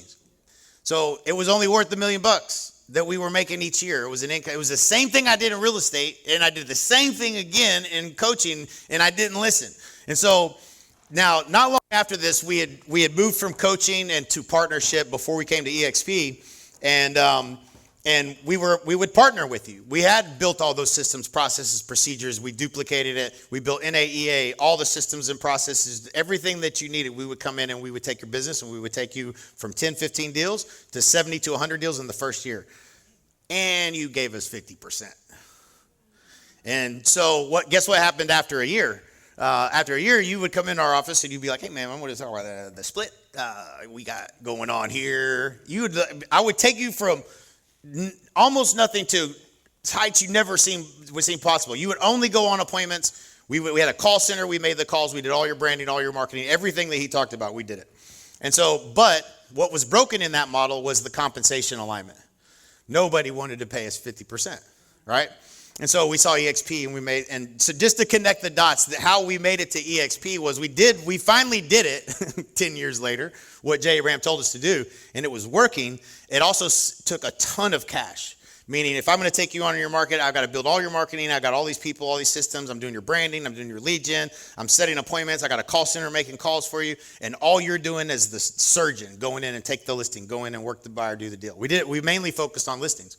And so we did 272 transactions the first year from zero with this model. And then we saw EXP's model. And thankfully, it clicked, right? So we'll talk a little bit more about why it clicked in a second. And so again, what survives the calendar, work, get paid, reset, all of these examples I think you guys get. So, and this is what happened. This is 8 years at EXP. And I'll show the numbers here in a second. It's unbelievable what this opportunity is. It really is. Whether you're at EXP or not, you need to just understand the financial model of what is possible. And so I put, when you start making money, so me and my wife, we moved, actually I would say, me and my wife moved to Puerto Rico, her kicking and screaming the whole time. We moved down there because taxes are 4%, and it was a time of COVID and all that, and it was like Mike and his wife said yes, Amber said, we couldn't believe they said yes. We're like, we're moving to Puerto Rico. So we moved down there, and revenue shares paid me over $20 million in 8 years, just to put this in perspective, okay? $20 million. And it's not because I'm special, guys, okay? This is not at all because I didn't do anything crazy. I recruited 2 people a month for the last 8 years. That's it. 2. That's it. And it turned into 10,000 agents. I didn't recruit 10,000 agents. I recruited 2 people a month. That's all I did. And $20 million at the end of 8 years. It was a little over that now. And so you get a lot of money coming in like that every month, and you got to start investing it. Guess what's the new mountain that I was on? Managing your investments and putting money into places that don't go to zero. Okay, let me tell you something. They don't tell you about investing money. It is hard. And it's very difficult to create passive income. Okay, if anybody, most people that you know, even the richest people that you know, don't have a lot of passive income that's coming in. They're still on one of these mountains. And so I had done it through real estate, went to zero. Me and Mike Reese put $500,000 into GTAT. It was a stock. Nobody else invested. All right. Well, GTAT was supposed to get bought by Apple to have unbreakable glass on their iPhones. This was 15 years ago. Apple did their announcement. Me and Mike are watching. We're like, we're about to get rich, bro. We're about to get rich. First of all, it takes a lot to save up $500,000, right? You got to make $1 million, live off some of that, pay your taxes, be disciplined enough to hang on to $500 without buying the new boat or a bigger house or everything else that you can buy, because you're going to want to do that, and you will probably. So to have that to invest, we put it into GTAT, and we're watching the announcement, and Steve Jobs gives the announcement, and they don't say anything about the glass. The next day, the company goes bankrupt. So I didn't know they could go to zero, right? At that time, I thought, well, maybe they have a bad quarter. Maybe Apple doesn't buy them. They folded that next day, went to zero. I was like, you talk about sick to your stomach, right? It might take you a few years to accumulate $500,000 to learn that lesson, right? Right? So you make these investments. You move down to Puerto Rico, you're making all this money, and guess who lives down there? All the Bitcoin group. Who's about Bitcoiners in here? Anybody? Okay. How many of you got into Bitcoin and it was so volatile that you got the hell out of it? Anybody? Okay. So you haven't learned that lesson. If you get into Bitcoin, you better be able to set it and forget it, because you will go batshit crazy watching that thing go up and down. Literally. So you put some money into it, and the next thing you know, it's cut in half, and you're like, well, should we get out? Is it going to go to zero? Like, you have these other experiences like I've had, and you're like, I don't know, we should get out. This is what my Bitcoin strategy was: how to turn $100,000 into $50,000, right? And so you're invested all this money. You think, oh, it must be easy when you're making all that money. Hell no, it's way harder when you have money. It was easier when I didn't have money. I knew what I had to do every day. I was like, I just got to go to work. When you got money, you're like, I could make this evaporate. Like, watch, this is scary, okay? So whole new mountain I'm on, right? And so I put in, and I come back to real estate, multifamily. listening to Grant Cardone, like going to his events. I'm like, all right, I'm on a GP team. I invest $500,000 into an apartment, a Class A apartment building that I understood the deal. And I'm looking at it, the math. We're moving back from Puerto Rico at this time, coming back to the States. So my wife actually loves me at this time. And I'm like, I'm $500,000 in, 8% is the projected. By the way, 8% don't mean you're going to get 8%. I haven't got 8% yet. But that was what was on paper in the spreadsheet was 8%. 8% is pretty decent. It's not bad. Not anymore. There's a lot of crazy things that are a lot higher than that. But 8% on average, I would tell you in my life is probably pretty true. Probably a little less. And so that's $3,333 a month. Right? So that's not a lot of money. I'm taking $300,000 of passive income coming in, $400,000 some months, and I'm putting $500,000 of it into an apartment complex that's going to pay me $333. And I'm like, this is the dumbest thing I've ever done. Like, I'm over here making the most ridiculous compounding passive income I've ever made in my life. I've never seen anything like it. And I'm taking all that money to make $3,000 a month. It didn't make sense. I was like, most people are never going to get to financial freedom. Most of you are never going to get to freedom the ways that we've been taught. And I've gone through all of these lessons, and I'm like, man, when you get to this mountain, get ready, because it's a ass whipping. And you save all, you get all to this point, you save all this money and you put it into something and then you lose. It's disheartening. It's very disheartening. And so this was, and looking at this, we said, okay, well, this EXP opportunity, I'm in EXP. I've been here 8 years, making all this money. What if I took that money and I said, what if I just solved all the problems I know how to solve and partner, and I just did that for every agent that came to us at EXP? What would happen? What do you think would happen? If I built a whole team of rock star individuals that just came in and did what I used to do in partner, and I solved all of your problems and I solved that first constraint, that would be the most significant thing that I could do. I could just keep the money and not do anything. I could just put it under my mattress maybe or whatever and watch it rot. Or I could do something that was worthy and valuable, worthy of my time. This is the mountain that I'm on now. And so revenue share didn't create my purpose. It reduced the financial pressure and gave purpose room to breathe. Right? It gave me the ability to see that, hey, you're in a place now, not 94% margin. For those of you who understand business and understand businesses, revenue share, $20 million, 94% margin. Unheard of. And so there was no expenses. But I said, what if I built the team that does everything I know that needs to be done so that you don't get stuck on the mountain trying to figure it out? Because every single one of us got in this business and we're just trying to figure it out. There is no guide. Nobody implements it for you. You got to figure that out too. How many of you struggle with implementing ideas? Right? Log into your Facebook ad manager today. If you haven't ever done that, just log in and see if you can figure that out. You can use ChatGPT all you want. See if you can figure it out. There's so many things that you have to learn in order to be able to solve the constraint that you're at right now. It took me years of spending money and try this, try that. But what if we could just solve that for you? That's where I'm at. I'm just giving you perspective for where I'm at on my mountain. So that $8,000 a month, $96,000 a year, to put that in perspective, you need $1.2 million of capital. So at your pace, you guys do the math for yourselves. How many years will it take you to have $1.2 million after your living expenses, after taxes, for you to have $1.2 million? Anybody? There's not a good or bad thing. Just know, you should know this number, just so you know it. Does anybody want to throw a number how many years it would take? Nobody wants to share? Come on, man. There's got to be somebody that wants to share. About 12, right? So that's what I learned. Okay, I learned the same thing. It takes a lot longer to get to 1.2 million after taxes that you could invest safely to get to just the $8,000 a month. And the story this is about is Harley. Who is it that met Harley in Cabo? So Harley works for me, full-time Harley. He's a friend of mine. I helped him build a business. He was in the mastermind room that I asked the $10 million question to. He was doing $2 million a year in his business, had his own company, wasn't ever going to join EXP. He's from Alaska. He just literally loner, and he's just a different dude. And I said, what if there's a better way, Harley? What if there's a better way? So he finally comes over to EXP. And he works for me full-time on agent attraction and helping agents with agent attraction and the systems that we build around building revenue share at EXP.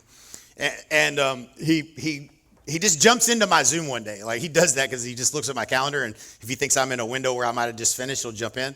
He jumps in. He's like, dude, I got to show you this. His revenue share was, he started working for me a little over probably a year and a half ago. And he needed the money. He was broke, literally broke. And I knew that, and I knew that, but he was asking me a lot of valuable questions. I was like, dude, if I had somebody to help agents build revenue share, because I can't do it all myself, that would be valuable. And so I hired him as a coach and paid him $6,000 a month. He got his first check, it was $8,000 in revenue share. That was the highest that it's ever been. And so to put in perspective what Harley's able to do while working full-time for me, recruiting on the side, like not full-time, he was able to get to a place where, and it's the time of year is a little different, it's seasonal, so it's not going to be 96,000 pace probably. But the evidence is there. Do you think you could convince Harley he needs to go sell houses right now? If in a year and a half you had $8,000 of passive income coming in, and you know that you would have to do for the next 12 years to generate that same the equivalent of 1.2 million to invest. Is everybody following what I'm saying? Okay. Mathematically, how long it will take you to get to the same place he was able to with revenue share in a year and a half, doing it part-time while working full-time for me. You could never, if you tried to convince Harley to go, listen, you could go he knows he could go make 20 grand selling a house. Any day of the week he could do it. You will never convince him that that's what he should do with his time. Never, because he understands now the difference between what he would have to do in order to invest versus what he's building in revenue share. And that was it. That was just one example. And again, it's like I think ChatGPT nerfed it up, right? Individual results may vary, not typical or guaranteed, of course, right? It's gotten to a point where it's trying to keep me out of trouble. But so again, my story: 200 agents, 8 years, turned into 10,000. It's not automatic. Not every agent recruited. Some became leaders who developed other people. That's the leverage. That's the leverage. It's not somebody told somebody who told somebody, and they did stuff, and I didn't have anything to do with it. That's leverage. Now, if you really focus on it, you could grow it. You can't control it, but you can grow it. And so but you just need the first one. You just need one, and then you need to help that person succeed. That's it. This whole business model of EXP. Everybody hates getting recruited EXP. I get it. Why would you change brokerages? You're over here trying to figure it out. You want to come over here and try to figure it out? That doesn't solve any of your problems. But what if we built a $100,000 a month marketing and implementation team that helped you get up your mountain and easier? I can't do the climb for you, but I can get real close to it. And so that was the idea I had about January. It was probably about a year and a half ago. And so this is stewardship. So because I can build it, I should. I get opportunities every other day. Something that I should do. You want to do this? You want to own title? Somebody texted me. You want to own insurance? I'm like, I don't know. I don't even know if that. I don't need more money. Is it fun? That's one of my questions. How fun is it? Not fun? No, probably not. Opportunity is not obligation. Capability is not calling. So just because I was good at what I do doesn't mean that I should do it. Compounding buys back your time. Stewardship decides what deserves it. Right? Really cool. The opportunity right now that is in front of all of us, and some of us are not seeing the evidence. You're looking at it and saying, I can't do it. It's not for me. I'm not a recruiter. All these stories you're telling yourself, you're looking at an opportunity that could change your life in the next 18 months, forever. And it's just the truth. I'm just telling you the absolute. I don't care if you ever do it or not. You don't have to. You want me to solve your biggest problem, get you making an extra $250,000 a year? I'll solve that problem. You can climb the mountains the way I did and go and learn all the same shit I've learned. It's a very long life. Okay, the gray hairs, I was plucking them out of my eyebrow this morning. I'm like, hey, where the hell are these coming from? It's like, it is exhausting.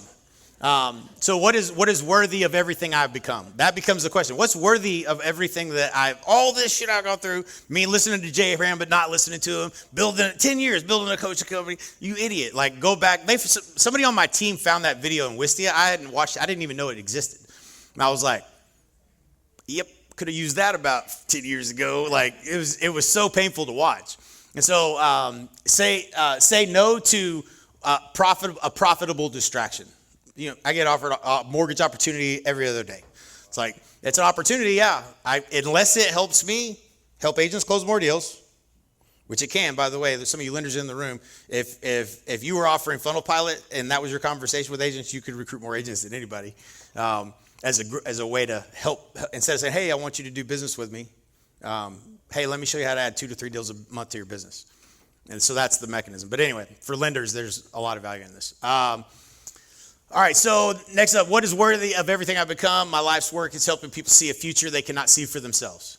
All right, so I'm trying to put some color on what's possible for you. It's not too late. You're in the best time in our world's history in terms of opportunity right now. And then giving them the evidence to believe it's possible.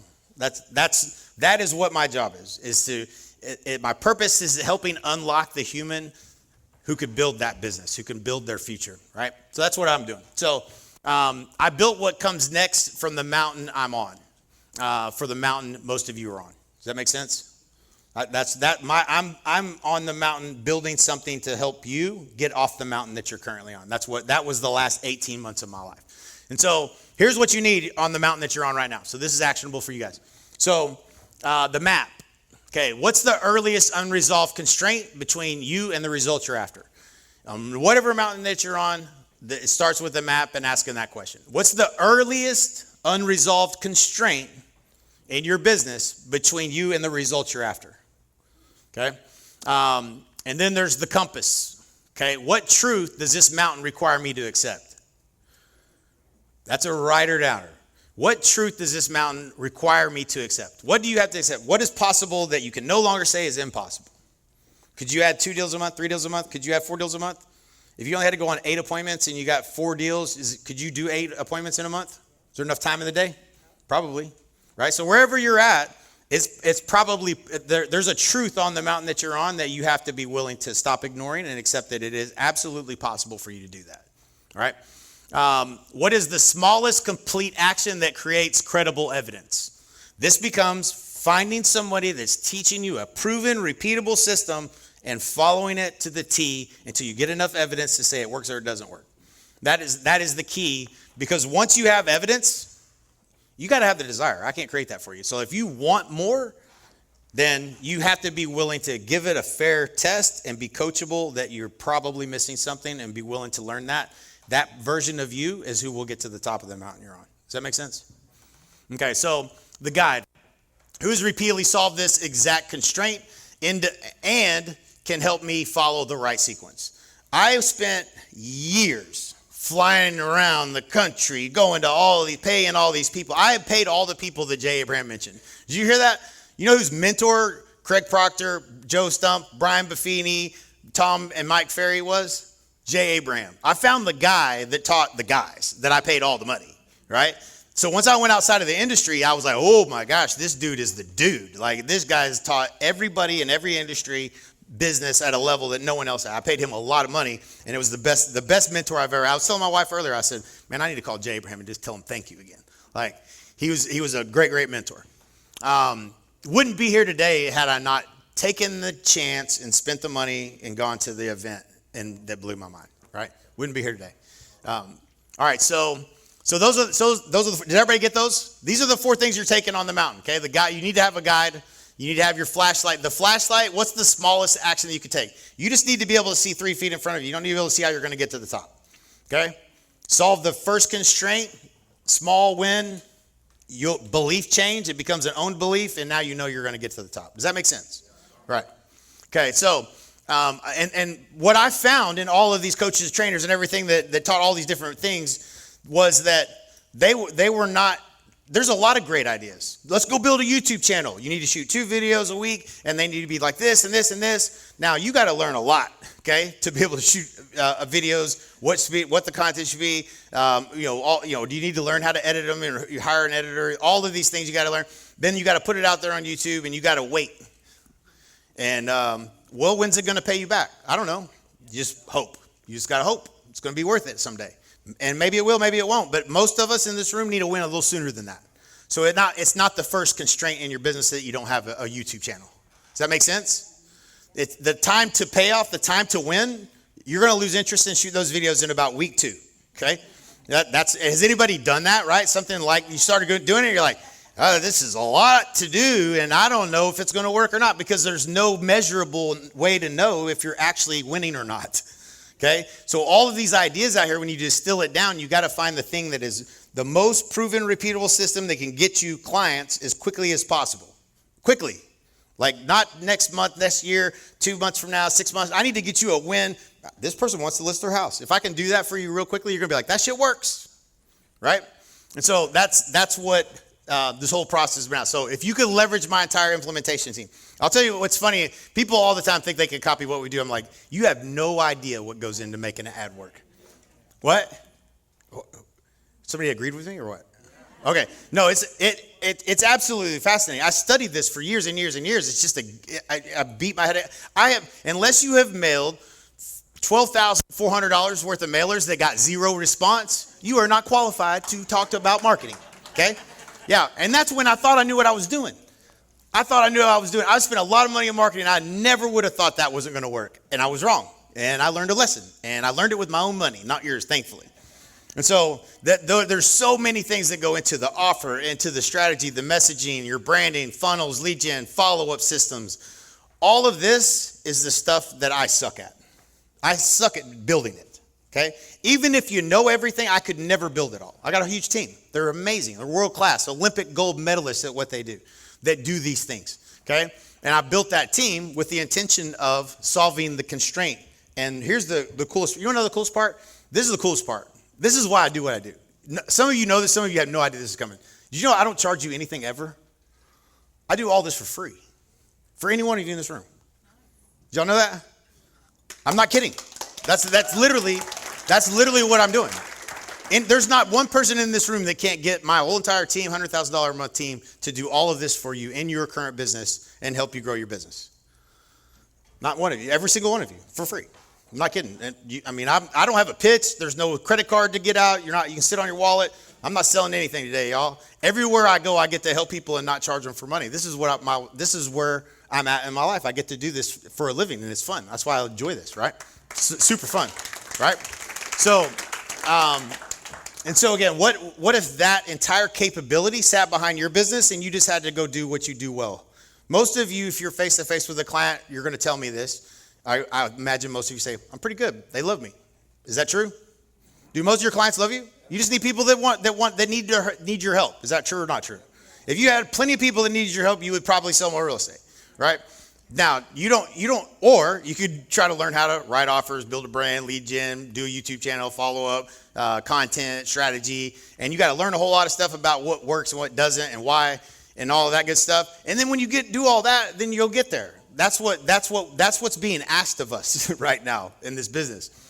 And so, all right, so we cleared the trail, we tested the route, and then we built the gondola to the top.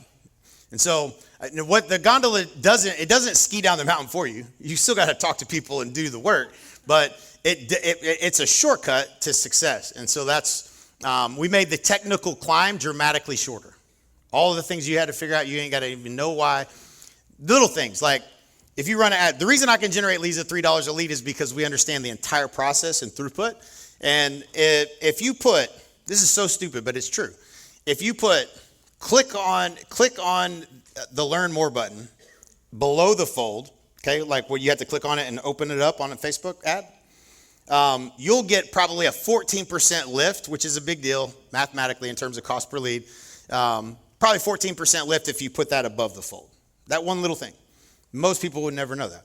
So they learned this back in the day in marketing. Gary Halbert, when they used to have, I wasn't around for this. If there's some of you maybe have been around for this. When everything was mail order, they would send you mail order, and they learned that if you didn't tell them to get out your checkbook, write a check to this, lick the stamp, lick the envelope, walk out to your mailbox, open the flag on your mail, stick it in the, when they did that on direct mail order, their direct mail, it made them millions of dollars because it gave them a few percentage points of actual throughput and people actually buying product. And this is Gary Halbert. These are old school marketers, right? And so the same principles still apply today. These are the things that you have to learn in order for a lot of this stuff to work. It took me 30 years of my life to learn all these things because $14,000, you mean we didn't get anybody to call? Like, did we put the wrong number on it? What the hell happened? And so all of these lessons come from lessons. Hey, listen, it's not a bad thing. Lessons taught or lessons bought or lessons taught. Okay. When you spend your money and it doesn't work, you be like, hold on a second. Can we go back through the process again? Let me see where we were wrong. Because clearly we were wrong. But that is a learned mindset. That's a learned, I didn't say this shit don't work. Mail don't work. That's not what I said. I said, go back to the process. What the fuck did we miss? Okay. And how did we miss it? And how do we make sure we don't miss it next time? Right. That's a different mindset. I know direct mail works and I've made it work before and I've done it 100 times and it worked. I did not know what I did wrong and I knew I missed something. And that is how you have to look at every step in the process when you're trying to learn. You have to be willing to realize that you're an idiot and you don't know something.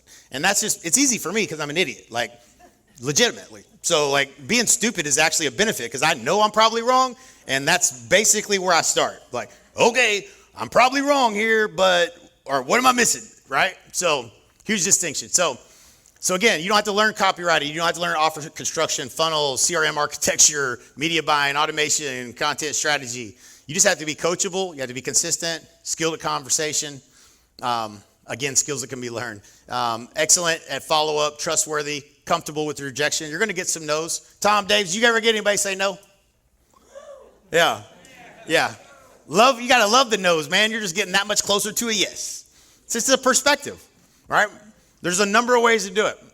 So, disciplined in daily habits, masterful at the process. You got to become masterful at the process. And if you're not following a process, you're winging it. And so there's words that you can say will get you a better result. There's a text message and a follow-up campaign that will get 10x the number of people to reply than the one you're sending right now. Right? You apply that across an entire funnel strategy, it's exponentially better results. Right? Okay, so the first job is to solve your current business problem.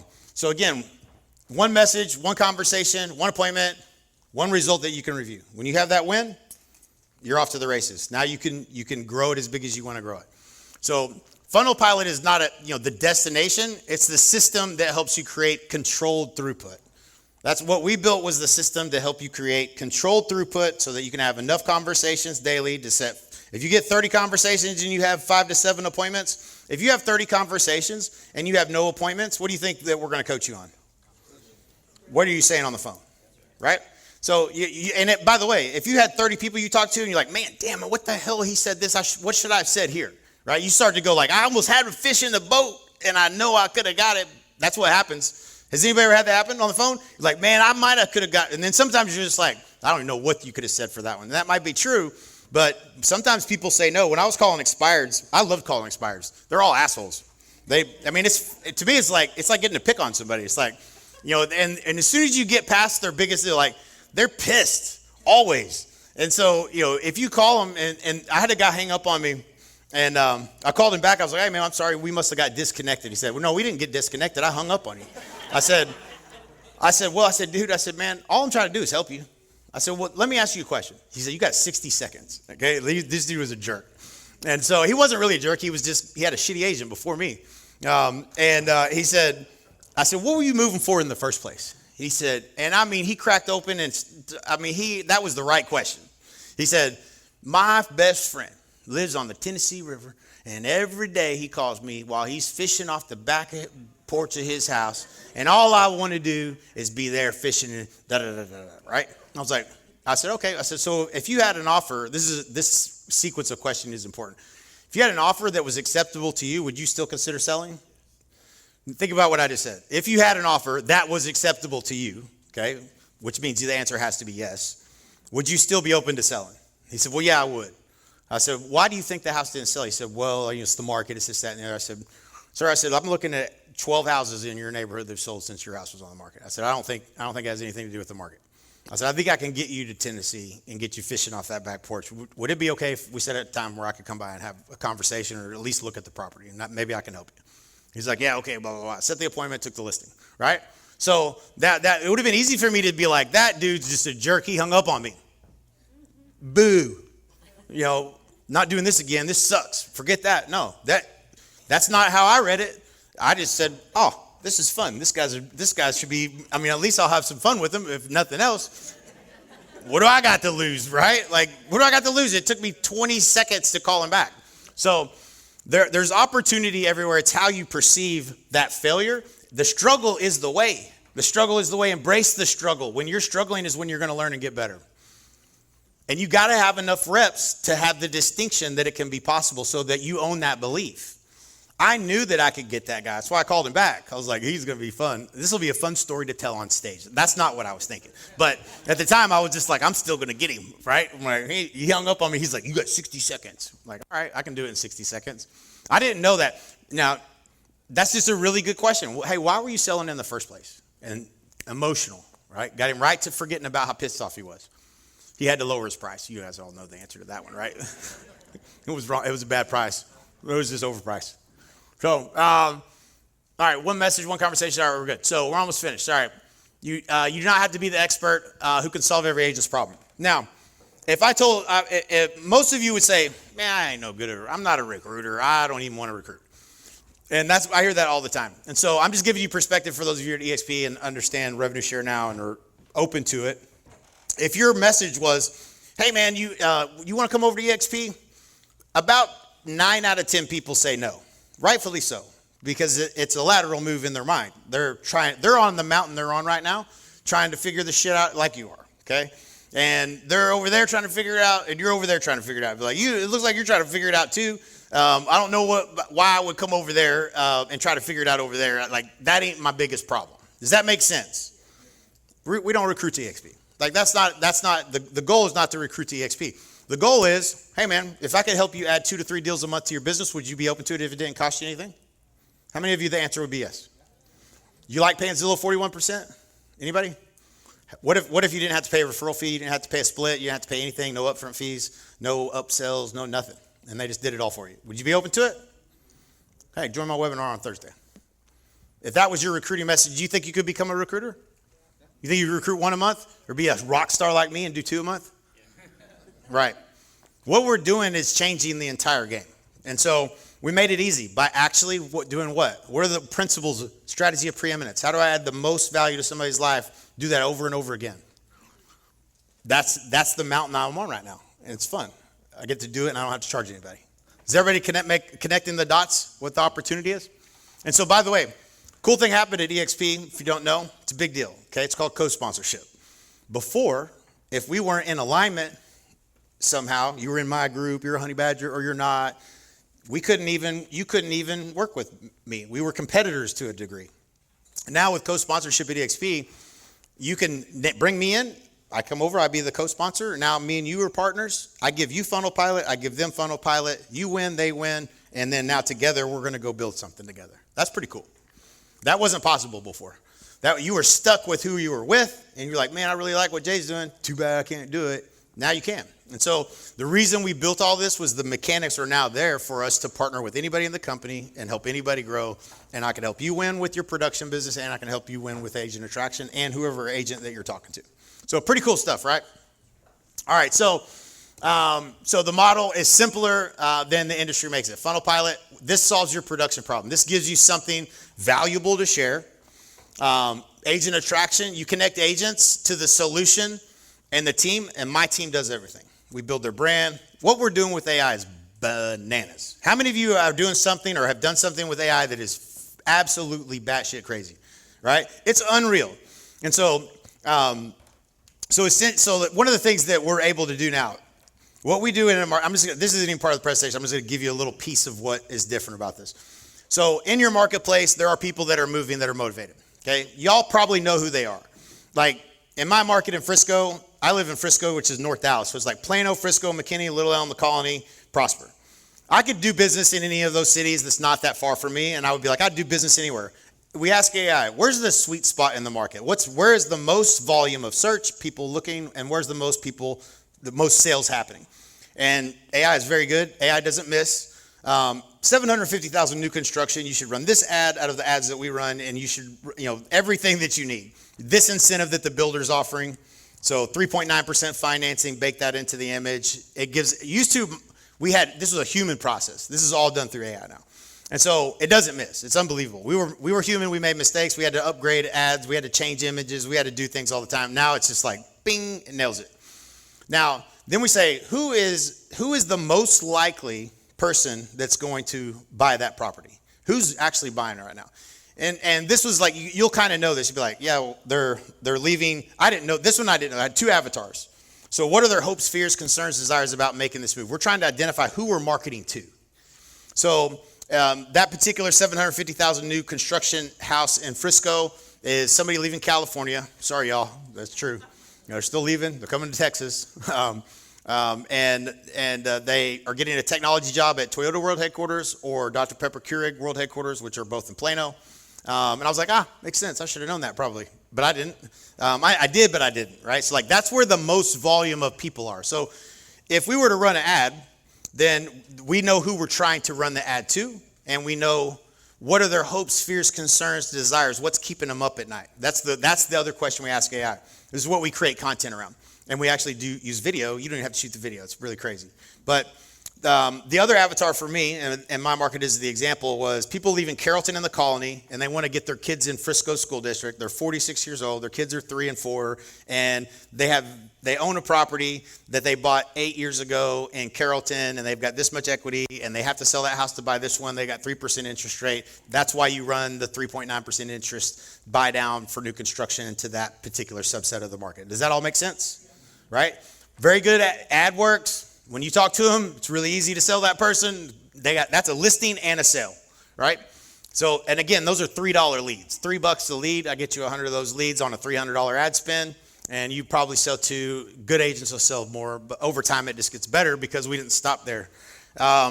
We say, okay, well, 70 of those people that we generated as a lead, those leads I never called, okay? So like if I didn't get a hold of you, man, I'm busy. I ain't calling you again. Like that we tend to not call the ones that we don't. If we don't get a hold of them or the automation doesn't get a response from them, then we would stop following up. We just didn't call them. But out of that 70 people that came in you didn't speak to, probably there's some people in there that are going to buy something, right? And so we said, okay, what's the content? Because they don't know, like if you've ever lead generated before and you called a lead, the lead said, yeah, man, I didn't fill nothing out. I must have got hacked on Facebook. It wasn't me. You ever had that? They don't know, like, and trust you. So what if we created content that was specific to those hopes, fears, concerns, desires, used AI to create it, and we put it into the follow-up sequence, and they've consumed a video that says the top 3 things you should know before you put your kids in Frisco School District, and then they got an automated text. You think they're more likely to reply, they know who you are, right? So the content now, I used to ask you to shoot this video with beautifully written by AI, and guess what percentage of agents would shoot it? No, not one. We suck at this. Like you'd be like, it's a bad hair day, I'll get to it next week. You never get to it. So we use AI to create that. And now we put that into the follow-up sequence. So you have a full-blown, we do your branding, we do your content, we do your lead gen, we build it all, we implement it all, it's all done for you. So that's what Funnel Pilot is for those of you who don't know. And that's what our team does when people come and partner with us at EXP. And so instead of paying me a split, 50% like you used to in the past, it would be worth it, arguably. You pay me nothing, you just have to align with us at EXP. By the way, if you know any other agents that might be interested, we do a webinar every Thursday you can invite them to. If they're interested in trying to grow their business and are tired of paying the fees and all these expensive splits and all this stuff everywhere and being taken advantage of, we'd be happy for them to join the webinar and we'll show them how we could help them, right? So that is literally what we do. This is in the last 18 months, just to give y'all perspective. So the first job is not to become an expert on the webinar. You just have to learn. You get a link. I give you a link, and if you can say, hey, do you want to sell more business? Somebody's going to join the webinar. Very easy to invite to. It doesn't cost you anything. You should see it. It's going to blow your mind. They get on the webinar. 50% of the agents that watch this join us. I've done webinars my whole life. I've never seen anything like it. Never seen anything like it. 50%. That's unheard of in the webinar world. All my mentors think I'm selling crack. You can't give away money and get 50% of people to take it. Like, it's unbelievable. And so, good stuff. But, all right, we're going to finish up. I know we're over time here. So, which constraint are you solving first? If you need more predictable, qualified conversations, I would say this is the best way that I could possibly help you. Create the first message, conversation, appointment proof. We get you set up when we do all that, so you don't have to figure anything out. I want to use this offer to help attract agents. Simple. Once you get set up, we give you a link. You watch a short video. You share that link. It's tracked back to you. If they come to EXP, I become co-sponsor, and we recruit them together. So simple, simple, simple. And so, all All right, so the next 7 days. This will be, if you came on board, this is what we're going to really do with you, is we're going to get you set up, we're going to get leads turned on, and we're going to test and get you through a period to get you to that first win so you have your first sale in real estate. That's what I focus on maniacally. My whole team is to get you to a place where you have the win and you're like, I am going to sell more houses. I see my future as believable and doable. That is the main goal of what we do there. So that's the first 6 steps there. So, and get you to evidence so that the belief is there. One conversation, one appointment, one client, one attracted agent. Once you have that proof point, I don't have to convince you anymore, right? You don't climb the mountain to prove who you are. You climb them to become the person your future requires. My job is to help unlock the human who can. You only need enough light to take the next step. That's all I got. Thank you, guys.